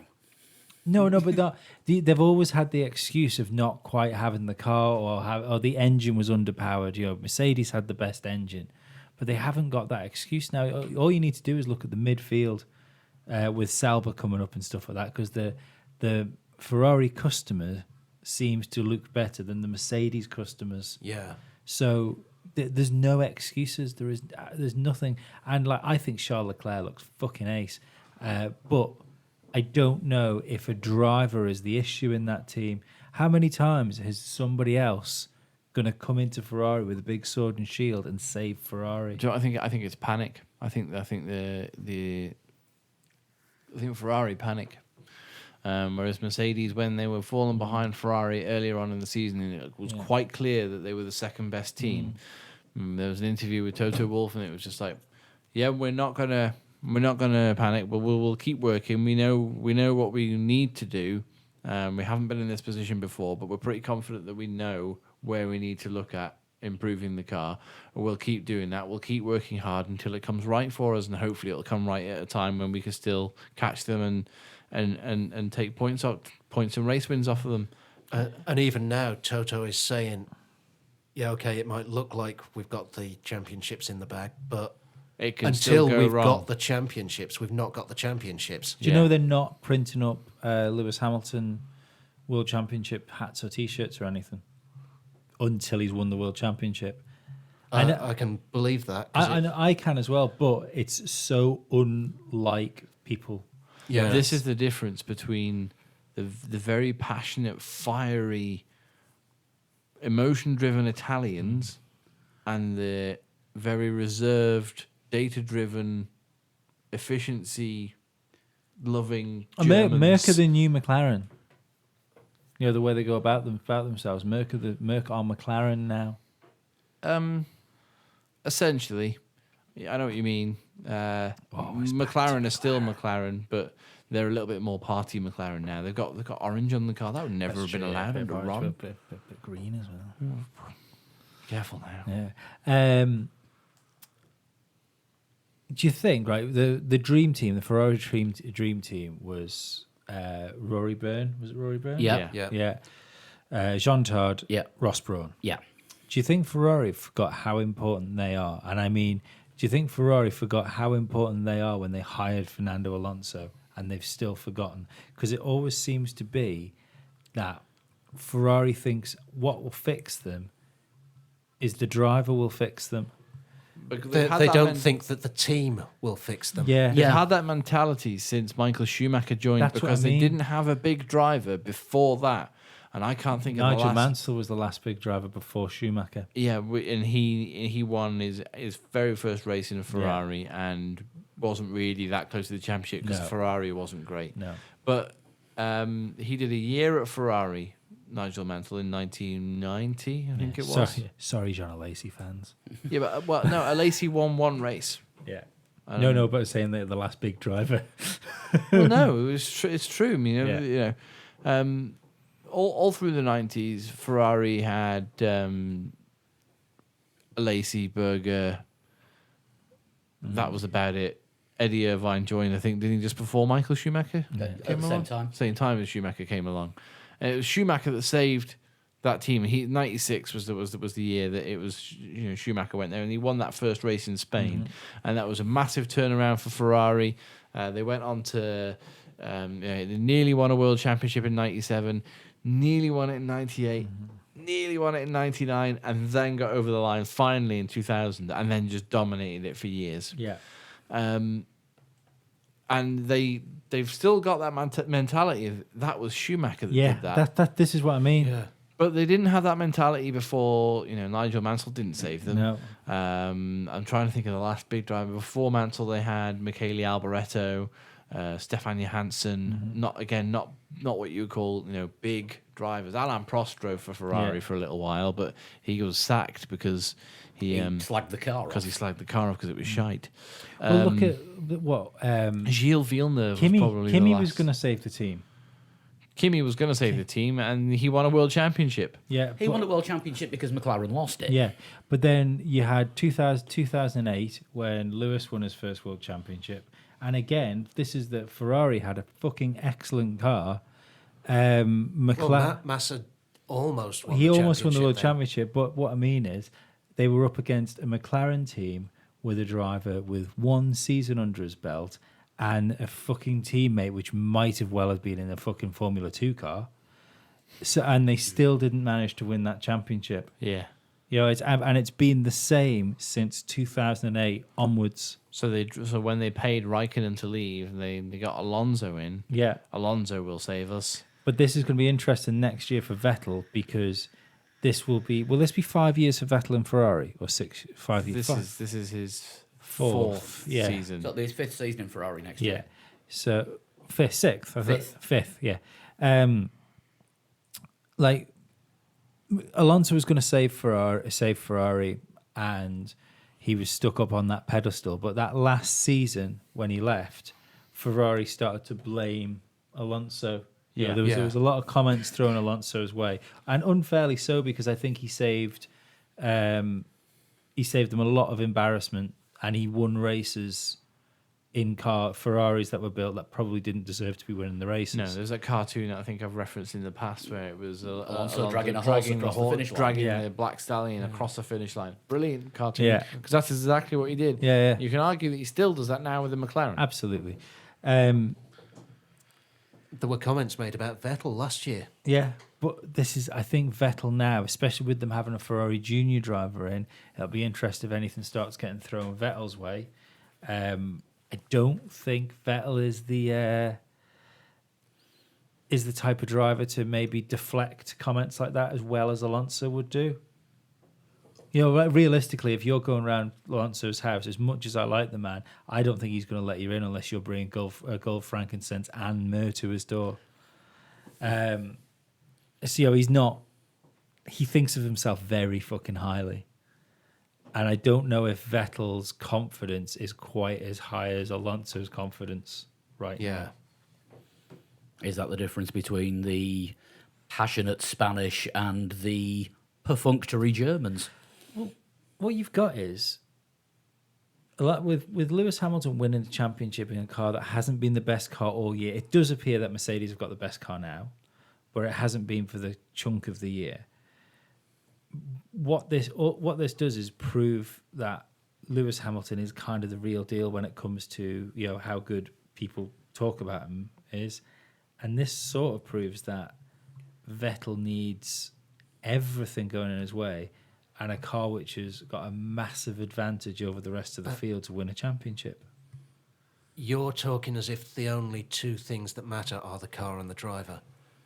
Oh, you're, yeah, the you're team. ignoring the team. No, when I said car, I meant Yeah. I meant team as a whole. Because Mercedes are very good at winning Yeah. races they shouldn't win, and Lewis Hamilton helps them in that. Yeah, Ferrari are very good at not winning not races when that they should win. Yeah, but I still think that Charles Leclerc going to Ferrari next year is a bad move for Ferrari if they want to win a world championship, because if they have the car that can win a world championship, and they have a Alonso Hamilton situation, just fucking stick Hamilton's name on the trophy already. They've got enough problems without drivers that fall out with each other. I also think, and I think I mentioned this briefly on last week's podcast, you know, when we saw that pass in Russia, Hamilton came out behind Vettel. I was like, oh, okay, this is interesting. And then within like 3 corners, Hamilton was like, right, down the inside. Yeah. Stuck it down the inside of turn 4, which wasn't really a well-known passing place. Not really. So a couple of passes were made there, but in the race in Russia. But until that race, I don't remember anybody else making a pass manoeuvre into turn 4. No, I mean, turn 13 in Russia is the main. Yeah, and Hamilton's just his aggression and his determination to get past Vettel. He got past cleanly as well. Don't forget. The other way round, I don't think Vettel would have done the same thing to Lewis I Hamilton. think you're right. Yeah. And I think that's a whole Mercedes thing, not just Lewis Hamilton. It's a mentality thing. Yeah, it's Toto saying, calm down, it'll come to you. Yeah. And when it comes, you know you are good enough to take the opportunity. Rather than, we are Ferrari, you are Sebastian Vettel, we must win. Which I think is kind of the pressure that's put on Vettel. Yeah. Which is unfair to him. And I think when Charles Leclerc turns up... That's the Ferrari way of doing it to every driver. Yeah, but I think when Charles Leclerc turns up in the team, he will... he'll probably be a little bit bullish to start with. And I don't think... It's just like, well, Sebastian's our number 1 driver. And just like, well, we'll see. Be interested to see what's in if not Kimi, what's in Leclerc's Vettel's contract. Vettel's contract. If he's already got like a preferred driver clause in his contract, which realistically, when you consider that he went there before Schumacher's accident, didn't he? And Schumacher's kind of mentored him in a way. I'm sure he went there before the accident. I don't 2015? don't know. But either way, even if he didn't, they were good friends. Schumacher's been a mentor Because to him. Vettel's helmet was even though he said it wasn't, was a tribute to Schumacher's karting helmet, wasn't it? Still is. Yeah. I don't know if he changed that to that design after Schumacher had his I don't know. accident. Either Anyway. way, it's kind of irrelevant. But I'm just saying, given given who his like hero and like I say mentor is, it would seem stupid that he wouldn't expect that in his Ferrari contract, knowing what Michael had in his Ferrari contract through his years Yeah. of dominance. And that's clearly what Vettel expected to happen when he went there. You know, maybe not expected to happen, but thought that's what he was going to Ferrari for. He was going to Ferrari to rejuvenate Ferrari, do what Schumacher did, win a load of world championships, look amazing. The problem was, and it's going back to exactly what you said before, when Schumacher went there, it was John Todt was already there, but Ross Brawn, Rory Byrne, and I think there was a few others from Benetton came Yeah. over with Schumacher. And it was the whole combination that had made Schumacher great at Benetton. Yeah. And that was the dream team that made Ferrari what they became by 2000. Yeah, you would basically have been looking at Christian Horner and Adrian Newey going with Sebastian Vettel to have the same effect. Yeah. Yeah. Let's face it, there's And it still took those guys 4 years before they were winning world championships. So Would have been 3, but for Schumacher's crash Yeah. in '99. would anyone have betted against if just say the contracts went a slightly different way in Formula One at that time? For those key people that helped build the Ferrari team together to do the same thing, would any of you be surprised if Hakkinen could have done exactly the same thing that Michael Schumacher did if he was in that car? I think he could have done. Yeah. So I think those championships would have been won by Ferrari probably whether or not Michael Schumacher was in that car. It was down to they made a world champions that year, like I think Williams used to. The only thing that would have stopped Hakkinen doing that As in if the same Michael car Schumacher is- was in a decent yeah, car. Schumacher in a different car. Yeah. I don't know. I think Mick Hakkinen, I think they both were actually, Hakkinen and Schumacher were both those kind of drivers where if, much like Lewis Hamilton, where if they're not in the best car, they can still get a result out of it. Yeah. Even though, you think, well, they shouldn't, but both Hakkinen They and... can, yeah. Yeah, both Hakkinen and Schumacher were capable All of that, which is what great made their- Formula One drivers can do that. Yeah, but that's what made their world championship battle so exciting. And I remember being a bit disappointed when Hakkinen announced that he wasn't going to be racing anymore. He was going to take a year out initially, wasn't he, in 2001, and then come back Then- in 2002. Then he enjoyed it too much. Yeah, he enjoyed it too much and just stayed retired. But I don't think the world championships would have been as straightforward for Schumacher if Hakkinen had continued racing. No, you're probably right. Yeah, you're probably right. Yeah, Because it took Alonso to come to Formula One to stop him. Yeah, No. yeah. I'm not saying that Hakkinen would have won more world championships or he would have stopped that run of championships. I just think the Ferrari dominance maybe wouldn't have been as dominant. It would have been broken up a little bit more. He'd have probably had 9 if Alonso say something would have gone different. Alonso hadn't gone to Renault for it or something like that. 10 maybe if he'd stayed till 2008. Yeah, I don't believe that. If you look at the grid of drivers that was in Formula One at that time, that there was another driver that would have won that first world championship in the Renault. Fucking Jean Trulli wouldn't have done. Fisichella wouldn't have done it. No, So it's if Alonso wasn't there, he would have won 2 more. quite possibly. Going back to Japan, heroes and villains. Villain, I think it's fairly easy. The stewards. Yeah. Yep. Yeah, or Kevin Magnussen maybe. The stewards. Bottas. He should have stayed further behind Lewis Hamilton like a good little boy. Hero. The Japanese fans that go mad with the costumes. Yeah, the Japanese are always amazing, aren't they? I mean, they actually surpass themselves every year. I mean, we had the hats with the cars on. We had hats with rear wings with working DRS flaps. There was even one that had a harvesting light on the back that blinked when he walked. I still think the villain was penalties, if I'm honest. Penalties were the villain. And the lack of consistency of giving Yeah, the penalties. To me, it's the stewards. Not for the penalties. If you're going to be harsh all weekend, fine. Yeah.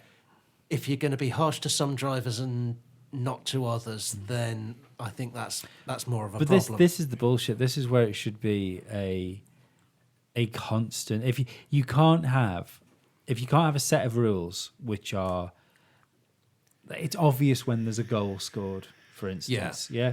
But if you can't have a set of rules which are easily governed by the rules, and you need like a human input, it shouldn't be a choice. If you want to be a driver steward, then you are contracted for the Formula One season, and it's the same driver stewards for the same races week in, week out. Yeah, but you don't want Yeah. them to be shown to be biased for any reason, do you? That's why they Well, yeah, switched, yeah, that's I why mean, they changed them up.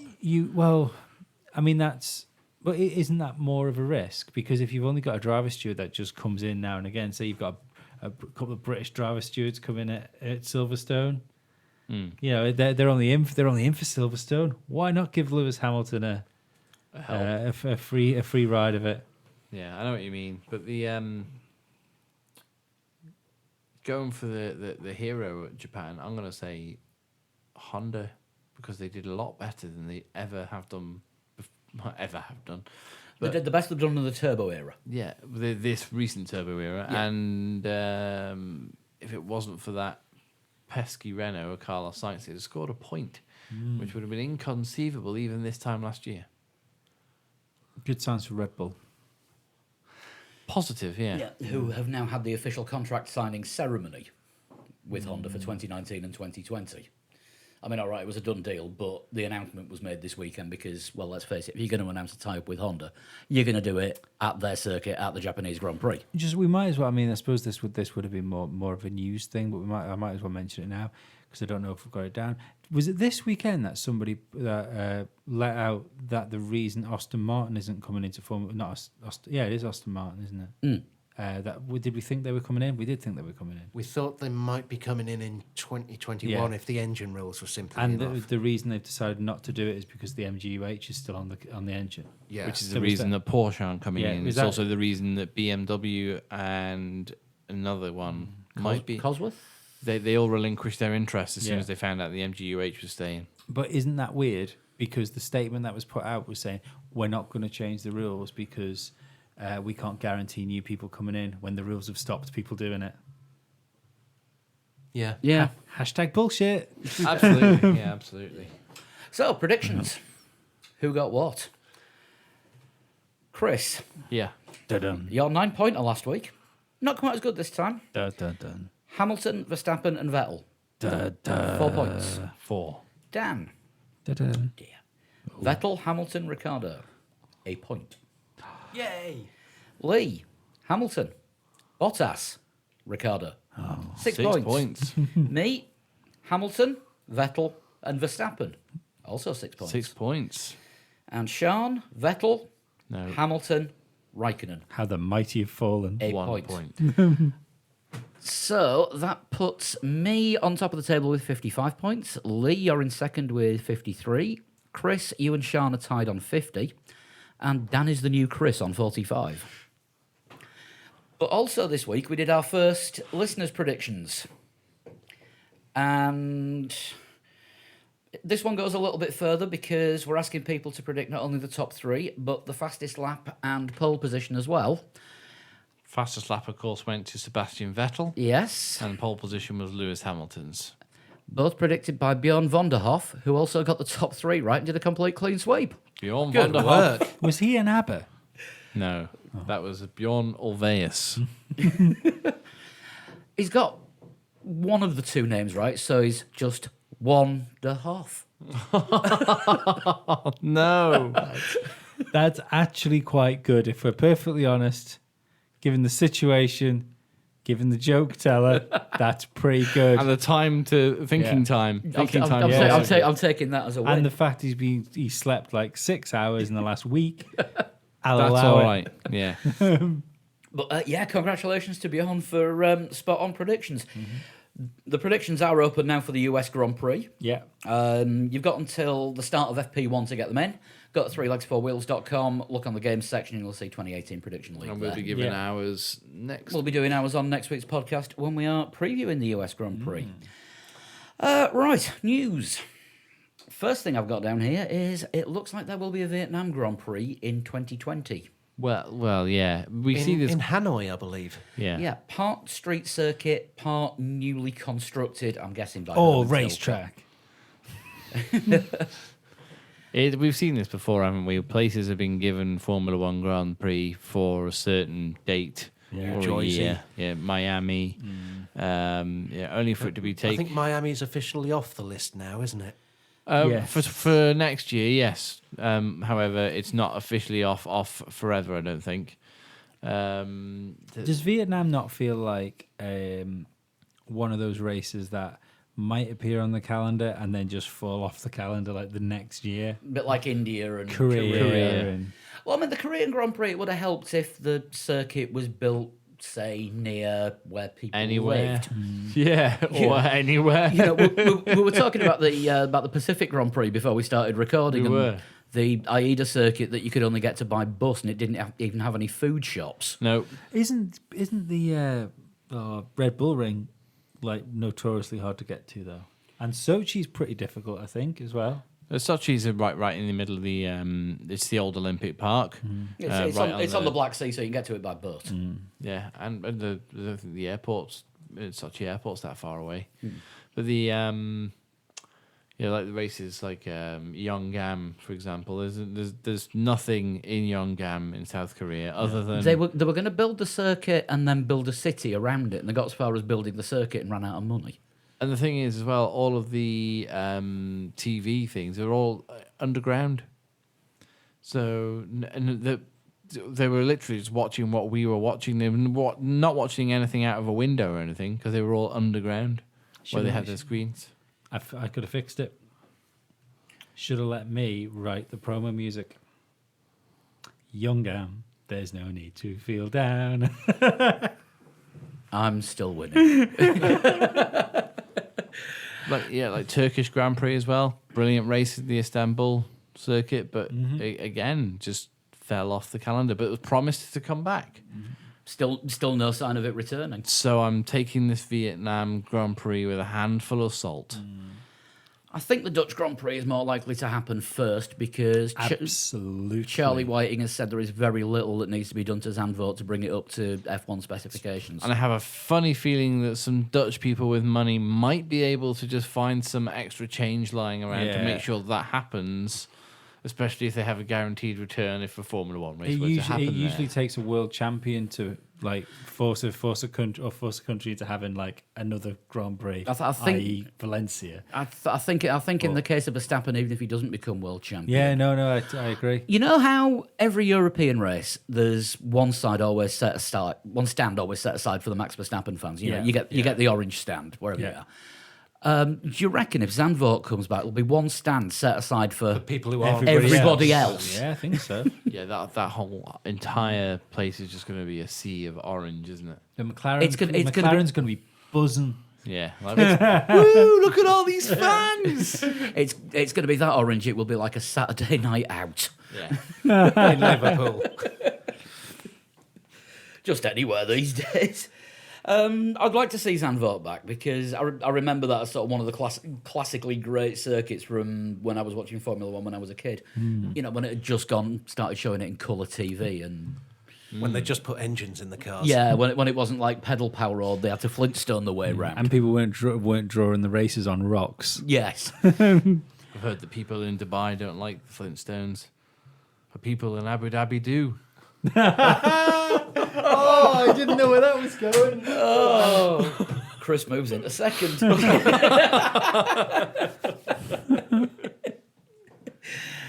But yeah, it'd be good to see. It'd be good to see a Dutch Grand Prix and another European race because all the recent editions haven't been in Europe. Yeah. And with the general uncertainty over some European races, because Silverstone seems to be under threat every year, we're never quite sure until the Prix. lights go out if there's going to be a German Grand Prix. Yeah, We've had a few years without a race in France. Yeah, and Belgium was, We lost Belgium for a year. Yeah, we did. Yeah, That was fucking ridiculous. it was.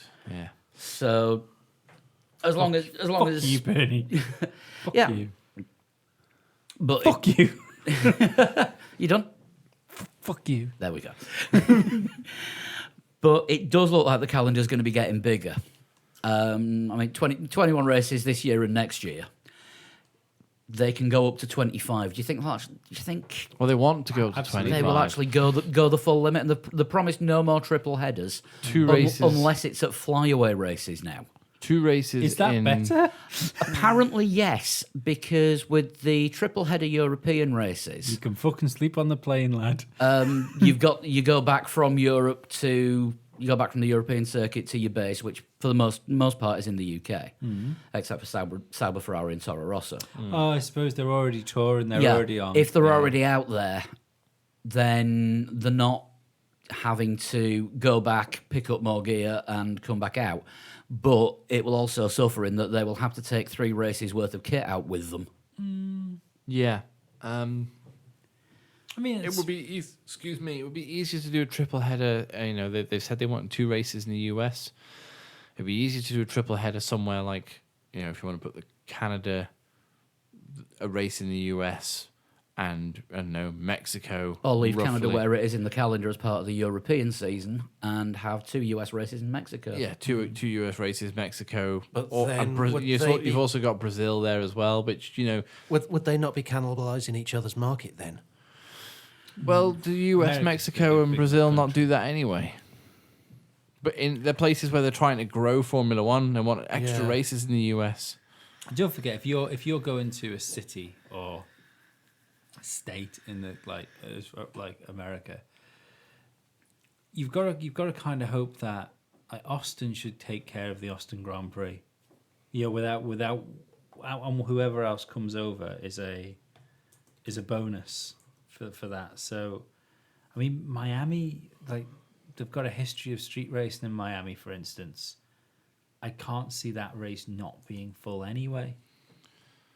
Yeah, the only other thing to do would be to look at an already established US circuit and try and use that somewhere Long like Beach. Long Beach. We've spoke about Laguna Seca, but you got the corkscrew, which I know Never cars. happened, but it would be awesome. Yeah, cars do use, but I mean, Not Formula One. Probably not, no. Watkins Glen. You've got Road America, which would take so much fucking work to bring up to standard. Indianapolis. Was it Dave was saying it's the inner circuit of Indianapolis is now very different to how it used to be. Yeah, apparently they've changed the configuration completely. Dave did a lap there, and I was watching his onboard on YouTube, and like that corner never used to be there. Yeah. Yeah, there are Daytona, Daytona possible. the Charlotte Roval. The fact that there's a New York Grand Prix for Formula E now, does that not make it more viable if they're already doing it for one series that Formula One could get in there as well? Not on that circuit in New York because it is just too narrow for an F1 race. I mean, yeah, I know what you mean, but those new Formula E cars look pretty fucking wide. True, but you've got to take into The account speeds. they're not going at the same. They're not going at quite the same speed as the F1 cars. Maybe they will Gen 2 though. It is a street circuit. Yeah, it's going to be Yeah. it's going to be closer. But yeah, I don't know. It might be one thing that could possibly look at. I think the circuit's a bit too short for F1 as well. You'd have to alter it. I realise Yeah. it'd have to be a bigger circuit, but Miami seems to be the sensible option in my head. Although that bridge could cause no end of problems. Well, I mean, again, it could not. We could. Is it the same circuit as what Indy race on? It's part of it near the stadium, isn't it? Yeah. Do Indy have the bridge? No. See, well, maybe just use something more similar to the Indy circuit. Yeah, that would probably be a better idea. Yeah. I'm sure we'll get corrected if we are wrong, but I don't think Indy used the bridge. Yeah, absolutely. But yeah, it's where you put these extra 4 races. But also, there's been talk about Kyle Army coming back onto the calendar in the next few years. Yeah, Kyle Army, which was last used in '93, I think. That yeah. Yeah. Again, we're trying to keep costs down. There's going to be. They haven't had a race in Africa since '93, have they? No. That Kyle Army would have been the last Formula One race. I mean, the Masters GP went there in like 2004, whenever that was, but For its season. for its season, yeah. But yeah. Aside from that, I can't really remember any races at Kyle Army, if I'm honest. No, I can't. It was usually at the start of the season as well, Yeah, it was right at the beginning of the season. just to catch the end of the summer. But no, it'll be interesting to see what they can do about Zandvoort. That's the one I'm most looking forward to. Vietnam, I will believe it when it happens. And if it lasts more than 3 years, I'm prepared to be pleasantly surprised. Yeah. Right, next thing. Mission win now. Win sometime. Well, in your case, win I a won book. something. Yeah, mission win now, but it's not win now. But no, it's not win now. It's winnow.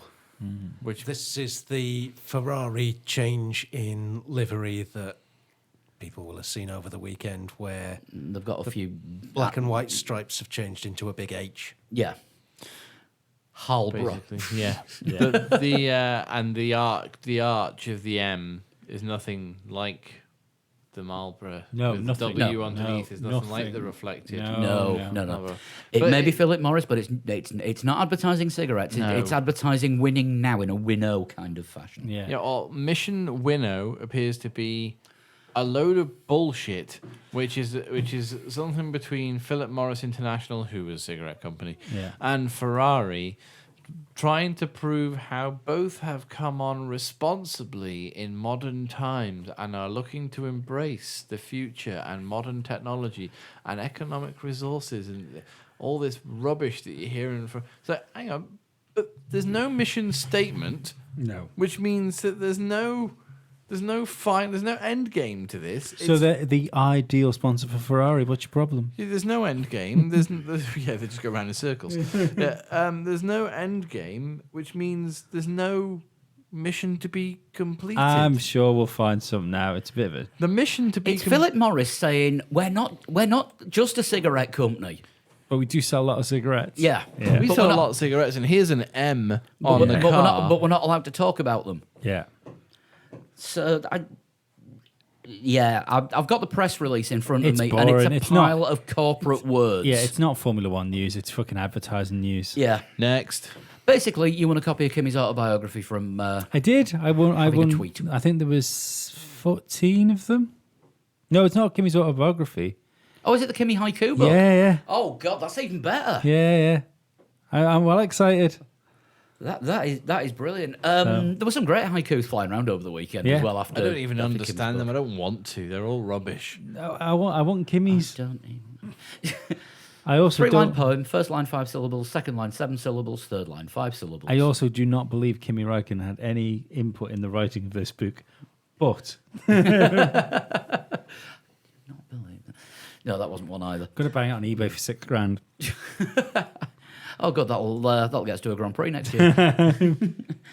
While we're on the subject of cigarette salesmen, Arriva Bene is rumoured to be on the verge of being poached by Juventus. Well, is he going to jump ship before Ferrari push him? I can't see Ferrari pushing him because they're going to give him a year under the new regime, surely. Are they going to give him that long? It's not like Ferrari to make rash decisions. No. Juventus FC undergoing some sort of like global rebrand. They want to be this next. They want to be the Real Madrid and Barcelona of Italy. Yeah, that's it. Yeah, like Real Madrid, Barcelona, all internationally recognised brands. Manchester United, I suppose you could argue from England as well. But outside those three clubs, there's not really a super club like that. Is there really? Who sells many shirts and things? Juventus want to do that from Italy. They want to be the super club. But I don't know why they're going to bring Arriva Bene in, because he's very good at selling cigarettes and he's okay at running a Formula One team into the ground. Because what has been said many times about Ferrari is that it's a keyring sales company that also races cars. Yeah. Oh yeah, no, So if they're looking to sell lots of shirts, yeah, he might be your man. maybe. So Ferrari very good at teddy bears, cufflinks, key rings, fridge magnets, posters. Here's the lifestyle that you could have if you had a Ferrari, but you can't have a Ferrari, so have. It's like that Friends episode where somebody asked Joey, "Did a Porsche throw up on you?" where he claims the car that's parked outside. Yeah. Yeah. I mean, this is purely a manoeuvre to sell more merch, which, to be honest, I think putting my football fan hat on was signing Cristiano Ronaldo. Of course it was. Because they've sold more shirts with his name on it than they sold for God knows how many seasons. Will Ferrari miss him? Christ knows. And who would they replace him with? Long gone are the days of like Luca Di Montezemolo, staying in the job for like 15 years. Domenicali, all right, give him his due. He did an okay job, but he knew when his time was up. And he's gone to Lamborghini now. Yeah, well, he went. Yeah, Audi, Lamborghini are owned by Audi, and they just sort of put him in that position. You are now in charge of Lamborghini. Okay, I'll take it. So, yeah, who do Ferrari replace him with? I'm sure they will find a willing victim. Ron Dennis. That would be the ultimate fuck you. It really would.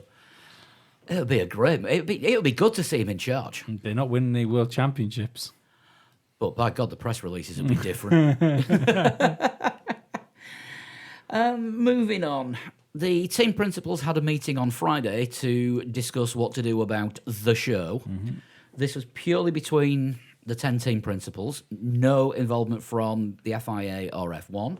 However, Chase Carey got wind of this and convened another meeting for after the race on Sunday and made them all attend again and talk about the same things in front of him. Well, good, because they own Formula One. It's not up to the fucking inmates to run the asylum. Exactly. This is what I was getting Yeah, at. that's yeah. What's wrecking Formula One? Now, as much as we like Toto Wolff or we like listening to Christian Horner, what's wrecking Formula One is teams having far too much fucking say in the sport. Yeah. Yeah. Yeah, bullying the hierarchy. Yeah. Well, if you don't change the rules, We'll leave. Yeah, we'll leave. By then, that's Yeah, how it should. That's how it should work. I don't know. It's so weird. There'll be You don't like before Formula you know One, it. go race for Formula E. See you later. Is it next year? Do you think, or do you think we can wait till, or do you think it can wait till 2020 before we start hearing of Splinter series? I think that'll come out when whatever the engine rules are fully confirmed to be for 2021. No, Be it's that- too late then, because you'll want the Splinter group. The engine rules had to be already decided, didn't they, by this point for it to happen in 2021? Well, Ross Brawn said around now, so I'm Yeah. giving that a 6-month window. But I don't know. There's just gonna be more bullshit. It's one of the things I've always been. I've always remembered this in Formula One. I mean, the first full season I watched, like full season, was '96. I started watching like '94. I want to say. Yeah. Of just watching races, but the first full season I got into was '96. And '97, I remember, was the Concord Agreement up in '97, Yeah. and we were in full on fucking like Splinter Series talks with McLaren going off with Photo. Ferrari. Yeah, and it's just always been in Formula One. It's always been a bag of fucking air. Look what Splinter what having 2 championships did to NASCAR and Champ Car. IndyCar and Champ Car. IndyCar and Champ Car, sorry. Yeah. So Yeah, I mean that was just wrecked Yeah. for years. And you could say it probably never properly recovered I think- until. I'd say it hasn't properly recovered. No, I'd say it's probably back now to where it was, but I mean, it's taken 20 years for the sport to do that. Yeah. 20 years of recovery, basically, when it should have been building its own singular brand worldwide and just Yeah. wasn't. IndyCar should have been like the sort of doing what the NFL does and sort of having like one race. Okay, it's mainly North America, but having one race in Europe and like having one race in. Do they still do race in Australia? Or is Not, that not anymore. They've No. stopped. They've stopped now. It's all US and Canada now. Yeah. But that's what I mean. Like they should be building their brand, maybe having one race, in Australia, maybe one in Europe. Well, they did try that obviously because I mean there was a race That's in why Germany where Rockingham was built, isn't yeah, it? which is about to shut down and be demolished. Yeah. Is it really? Yeah, they had a race at Rockingham. They had the one in Germany where Zanardi had his accident. They used to have the annual race at Surfers Paradise, but they were going against that was when it was IndyCar and then the Indy Racing League was having rival events in the US, and with IndyCar being promoted as a primarily US sport, Yeah. the American fans were watching the race in America over the race held somewhere else in the world because these two groups of people had a fallout, and the local audience to the sport sided with the one that was doing the most local things because it was more convenient for them. You can't have two premier sports doing the same thing and expect one of them to win. One of them will always look subservient to the other one. Yeah. Look at World Superbikes and MotoGP as well. They were both Premier class for about 2 years in the Yeah, late yeah. 90s. And now Dorna, who own MotoGP, have bought World Superbikes, and it's their secondary series. Yeah. British Superbikes is owned by Jonathan Palmer. Is it really? Yes. Motorsport Vision. Every day's a school day. It is. A lot of the British Superbike riders, of course, who come to the Isle of Man for the TT. How did Jonathan Palmer get all that money?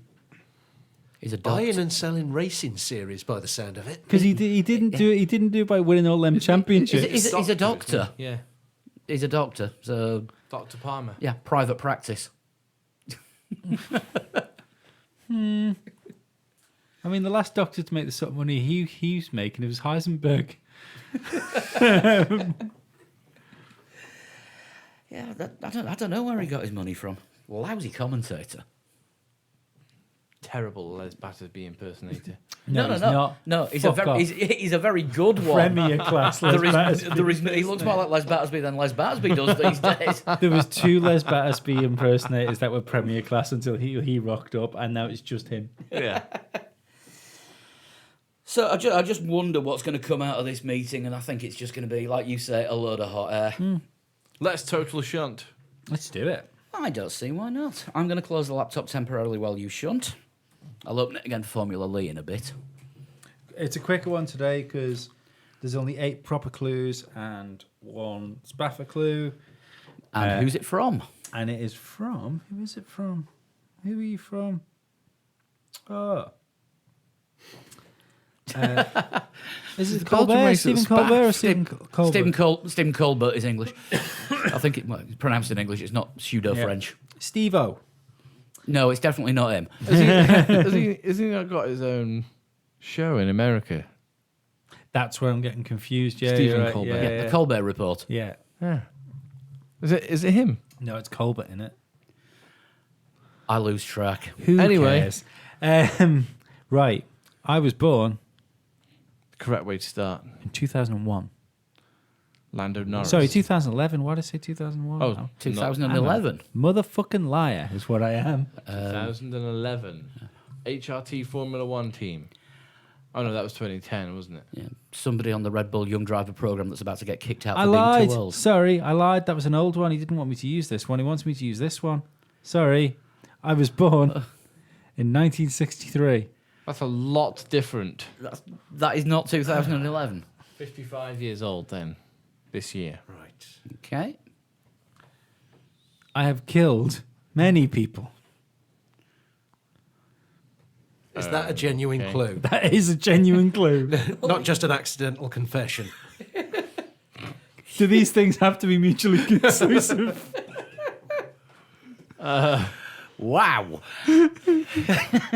Right. Okay. I think it's a little bit early, but in terms of the sport, I don't think it was 63. I think it was later than that.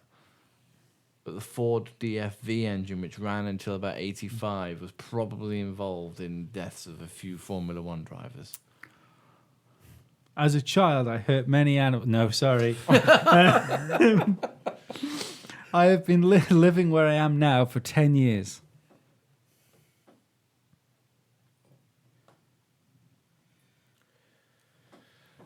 I'm guessing a Grand Prix.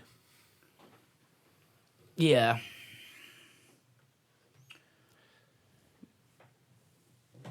Something that changed location in 2008. I'm almost calling that mug cheating. That mug might as well be a fucking laptop right now. I'm just thinking about cups of tea.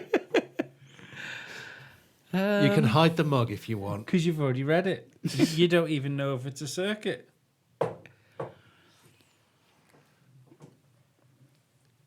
The A1 ring, the Austrian. Well, it's not the A1 ring. It's the Österreicher ring, wasn't it? And then it was the A1 ring, and now it's the Red Bull ring. Did it become the Red Bull ring in about 2008 before it was Formula One? Or 2000, whenever it was? 10 years ago. Yeah, 2010 years ago. 2010 years ago. I don't know when the name changed. I don't know when Red Bull bought it. You're going to need a guess, aren't you? I'd like to rush you, and I'd like a guess.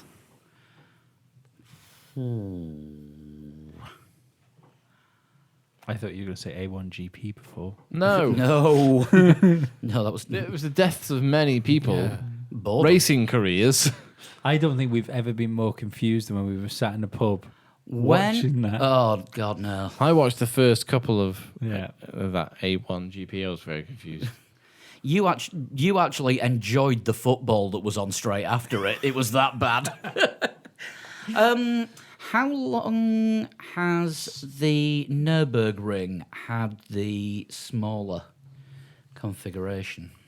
I was going to say, when I think about circuits that are responsible for lots of deaths, it would be Nürburgring. Yeah, Green Hell. But I mean, the Sudschleif that they use for the Grand Prix circuit now. Its current configuration probably was about 10 years ago, but they've been racing on a version of that since about 93, 92. 93, because it was a European Grand Prix in 93, and then it was, I think it was a European Grand Prix for a couple of years, and it was Luxembourg Grand Prix before it held the German Grand Prix again. And also the German Grand Prix, which would be, I guess, what we would give as the answer, hasn't lived there for the last 10 years because it's popped to Nürburgring, popped to Hockenheim occasionally. 2013, I think, from memory, was the last Nürburgring. I'd just like to throw grenades out now and again. I'd also remind you that this isn't necessarily a Formula One quiz. No, I know. When did they put the chicanes in the Circuit de la Sarthe? No idea. I think we're looking for a circuit. Should we go with Nürburgring first, and then we can go back to Le Mans Yeah. for later? Should it become any clearer? Which at the moment, probably not. I have ties with Toyota. So that'd be Fuji Speedway Or Le Mans, or Le Mans. which was won by them. By default. Yeah. Yeah, so we could still be on the Circuit de la Sarthe. I started my most renowned job in 1973.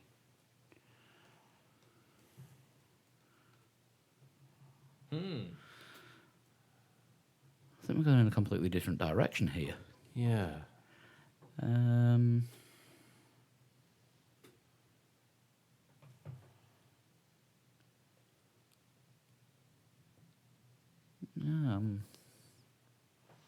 That's not making things any clearer. No, me neither.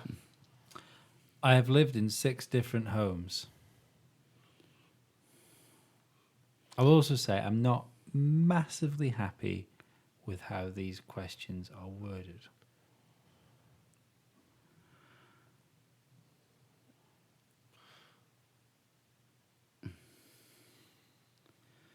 Lived in 6 different homes? But there's not a lot I can do about how it's worded because I can't be bothered. That's fair enough. That is fair enough. I don't know 6 different racetracks in a single country other than the United Kingdom. After we spent all that time talking about ones in the US. That wasn't. I can't think of 6. What about rallying?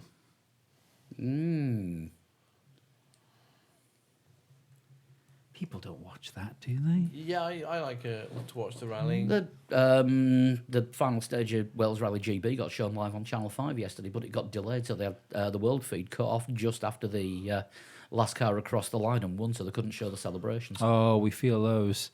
At least they saw the last car go across the line. Yeah.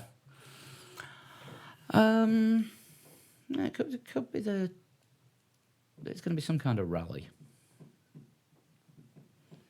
I'm Nazi Germany. We need a guess on this one as well, don't we? Oh yeah. Yeah. British rally? Yeah. Yeah, we'll go for that British rally. I'm close friends with Lewis Hamilton. Again, not particularly happy with how these questions are worded. Close friends with Lewis Hamilton. I am not Roscoe. We've already had Roscoe. And I'm not sure how many deaths Roscoe is responsible for. None Since 1963. None of us are. How old's Nicki Minaj? She's close friends with Lewis at the moment. If she's 55, Wait a then second, wasn't MotoGP started in about 1963? As in, like, motorcycling Grand Prix? Hmm. 6 different homes, and here being one of them. Yeah. The British Motorcycling Grand Prix. But close friends with Lewis Hamilton? He's got a bike named after him. He's got a scooter who was riding it up and down the grid this weekend. it's an MV Augusta, isn't it? You can buy the Lewis Hamilton MV Augusta.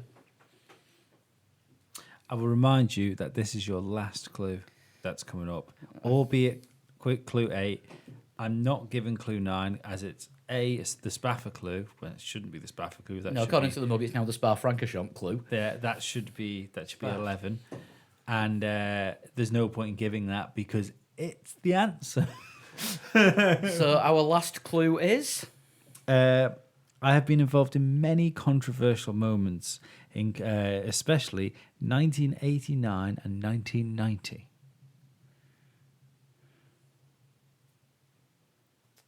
Suzuka Yeah. was opened in. I think we spoke about this last week. Suzuka was opened in about 63, and its 2 controversial moments in 89 and 90 will be the Senna 2 and Prost. Senna and Prost.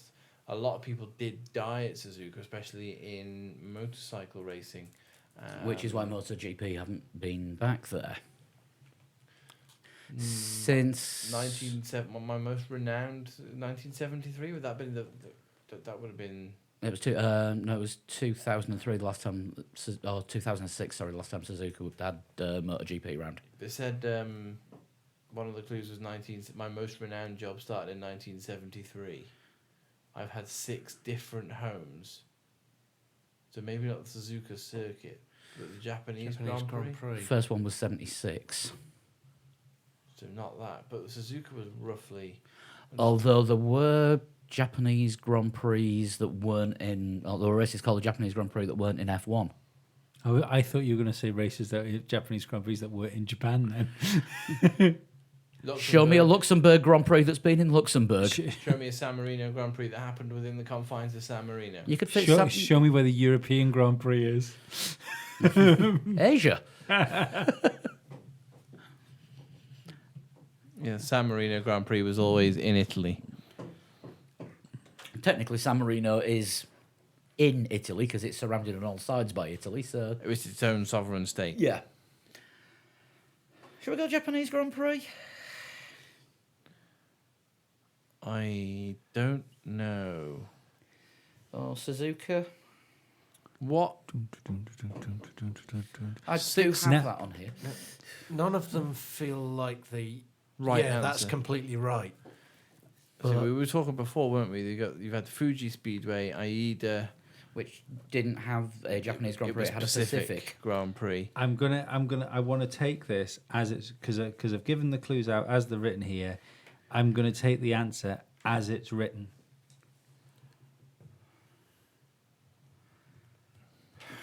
Friends of Lewis Hamilton, he's won there a few times. He's won at every circuit he's raced at a few times. I reckon it's the Japanese Grand Prix at the Suzuka circuit. But how can I have 6 different That's homes? 2 answers. And how can it? Well, because it's Honda, and I've got a close relationship with Toyota. They do. They're enemies. Didn't say it was a positive relationship, I suppose. Yeah. You can't fault that. We're gonna have to. Batman does indeed know the Joker. Yeah, we're gonna have to go for something because I would like to go to bed today. In the words of Duncan Bannatyne, I'm out. Japanese Grand Prix. Japanese Grand Prix. Are you the Japanese Grand Prix? Yes, I am. What was the Spaffer clue? I'm Japanese. I was happy because you were going for circuits then, and then I thought, oh no, I'll be so upset if you say like, "Are you Suzuka?" Like, oh, controversy time. But Suzuka hasn't moved home No. 6 times. No. Tough one, but yeah, that was a good one. How would you get a total shunt to us? Just send me a private message on Twitter with your clues. If you could please give me 10 proper clues, and if you want to include a Spaffer clue, you can do. That's not necessary, but I'd like 10 clues. And where on Twitter do they send them to? Oh, me. Which is At a total shunt. DMs only. Yes. Otherwise, the rest of us might see them, which kind of spoils the game. and if you don't send them in a DM, you've only got 280 characters, so it's either going to be a long thread or very short clues. Yeah. Formula Lee. Anyone struggle with the curbs at Suzuka? Because I just kept getting... The track Natsus were out in. Yeah, Oh, they were, yeah. yeah. Well, I only put in one valid lap, which I did last night, and I was like, you know what, that'll do. It's fine. I kind of struggled with the whole thing. It's a driver's circuit, and I'm not. I just kept getting thrown into barriers. And the setup that everyone else was using to go really fast, I was It's an like, analogy for life, isn't it? Pretty much, yeah. yeah, setup that everyone else was using to go really fast, I was like, yeah, I have no front end on this car. That was the same on Xbox. The guy that went really, really quick, because when I was looking down the list of laps, because I looked for another Red Bull, and he was actually the quickest Red Bull on the leaderboard, like the world leaderboard. Yeah. And as soon as I saw his name, I thought, fucking hell. I was hoping there was someone else that was fucking fast with a fucking better time. Do you know something, Chris? What? Didn't even see your time on the game. Did you not? No. I did one last night. It was like 132.4, I think. I'll have a look and update it, but I didn't find that earlier. That's not trouble in the top 20, though, is it? Definitely not. No, didn't think so. Rest of the times for us, Dan, you were 49th overall, 131.350. I was 44th, 130.965, and Lee, you came out on top in 31st place with a 130.008. Right, top 20, we have... Did that once. Top 20, we've got Nicholas Carline in 20th, Tom Musson in 19th, Marcel Streak in 18th, Bjorn Wistrom 17th, Evan Allen 16th, Kevin Fanning was 15th, Travis Parker 14th, Weitzer Camping in 13th, Alberto Roldan 12th, James Holman, real racing driver, in 11th. Top 10, Ollie Vestley in 10th place, Timmy Bristow 9th, Alessandro Popolani in 8th, Jacob Wilcott in 7th, Max Williams in 6th, Matthew Morrison 5th, Ayrton Antonucci in 4th, giving us a top 3. Go on, what's the time for third? Third place, with a time of 127.313, is Chris Olby. Well done, Chris. Second place, with a time of 127.249, is Will Coates. Well done, Will. I am going to have to double check this because I may have got this wrong. What have you done? I may have made a typo because this is an incredibly fast time. So You're telling me that Chris Olby's actually second and Will Coates is actually the winner? I don't know yet. Because that would ring true with most Formula Lees. Sometimes Chris takes it from Will. And Ayrton Antonucci's usually top 3. And I've heard Chris takes it from I Will. have made a typo. He looks the sort. Yep, I've completely screwed that up. Oh dear. Try again. Can I not be surprised? By all means, Lee. Yep. So that means Ayrton Antonucci is third. Chris Olby is second, and with a time 127.249, this week's winner is Will Coates. Hashtag heartbreak. And Bradley Chambers forgot to send a time in. Well done, Will. I Bad luck, had Bradley. I had somebody's time a little bit quicker. How fast was the pole lap? Actually, the one that I missed out, the time that I typed in wrong. Paul Large Simon, you were 14th, 128.560. I wrote down 126. But how fast was the pole lap? How fast was the pole lap? It was. It was 129, wasn't it? Something like that, 128.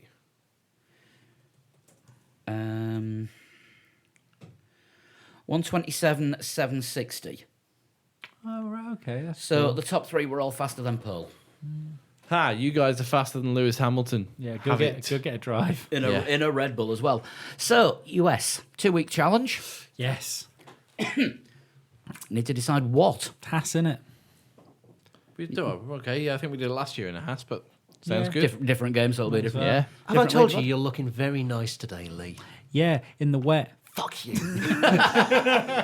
Beardy git. Haas, wet, Austin. Yeah. Pass Wet Austin 2-week challenge. You have until the Monday after the race, which is the 22nd, 7 o'clock UK time, 2 o'clock Eastern, or it might be different Eastern because the clocks might have changed.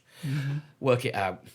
They changed the clocks in the US the week before, Just before Monday. just before tea time on the Monday. To be fair, the game looks a lot prettier in the wet.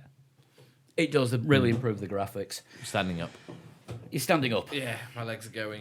Fair enough. Your legs are going, so they're standing. It's not Yeah, no, I down. need to stand up. We should end the podcast. People are leaving. Yeah, No, that no, is no, I'm true. not leaving. I'm just standing up. You're leaving. Just going to say, if you want to get your Formula lead times to us or get in touch in any way whatsoever, email 3legs4wheels@gmail.com. You can tweet us at 3legs4wheels. We're on Facebook, facebook.com/3legs4wheels. And individually, we are on Twitter at Dang Dangleton. It's all shun. At Flow21. and at Pablo100. Just want to give a big shout out to everyone that has donated to us through Patreon. You're all awesome. You're all And awesome thank you very people. much. Thank you very much for that. If you want to do that, we gladly accept donations. Oh, okay. We've got a special thing coming up for everybody that involves Patreon for our 100th patron show. Yeah, which is in 2 weeks' time. Yeah. Just go to patreon.com/3legs4wheels. You can sign up there from as little as $1 a month, and it all goes to putting this together and paying for things like our awesome hosting from Cloud Above Yeah. and bits of software and cables and God knows what else, and the occasional packet of biscuits. Yeah. We'll be back next week. It's only $1. You all should do it, really. If everyone did it, If everyone did it, it'd be almost a job. that's true, actually. Yeah, if Yeah. everyone went and donated just $1 a month, forget the charities. We're more important. Yeah, well, loads of people give to charities. Very like when you look at the amount of people that say give to hospice, we're not asking for that many people, just a few people. That's not greedy. Just $2 a month could help feed a starving Lee. I'm not starving down. But no, the bottom line is we want to provide better content for all of you. And if you all became patrons, Yeah. then we'd be able to do that. And if you don't think we're very good, the bottom line is we'd like to give good content to you. Whatever content we do, it'll be an improvement on what we used to do. We'd like Yeah. to give more content to you. Yes. Doable goals. We'll be back next week. We'll have a preview of the US Grand Prix. Give us money and I want to give it to you all.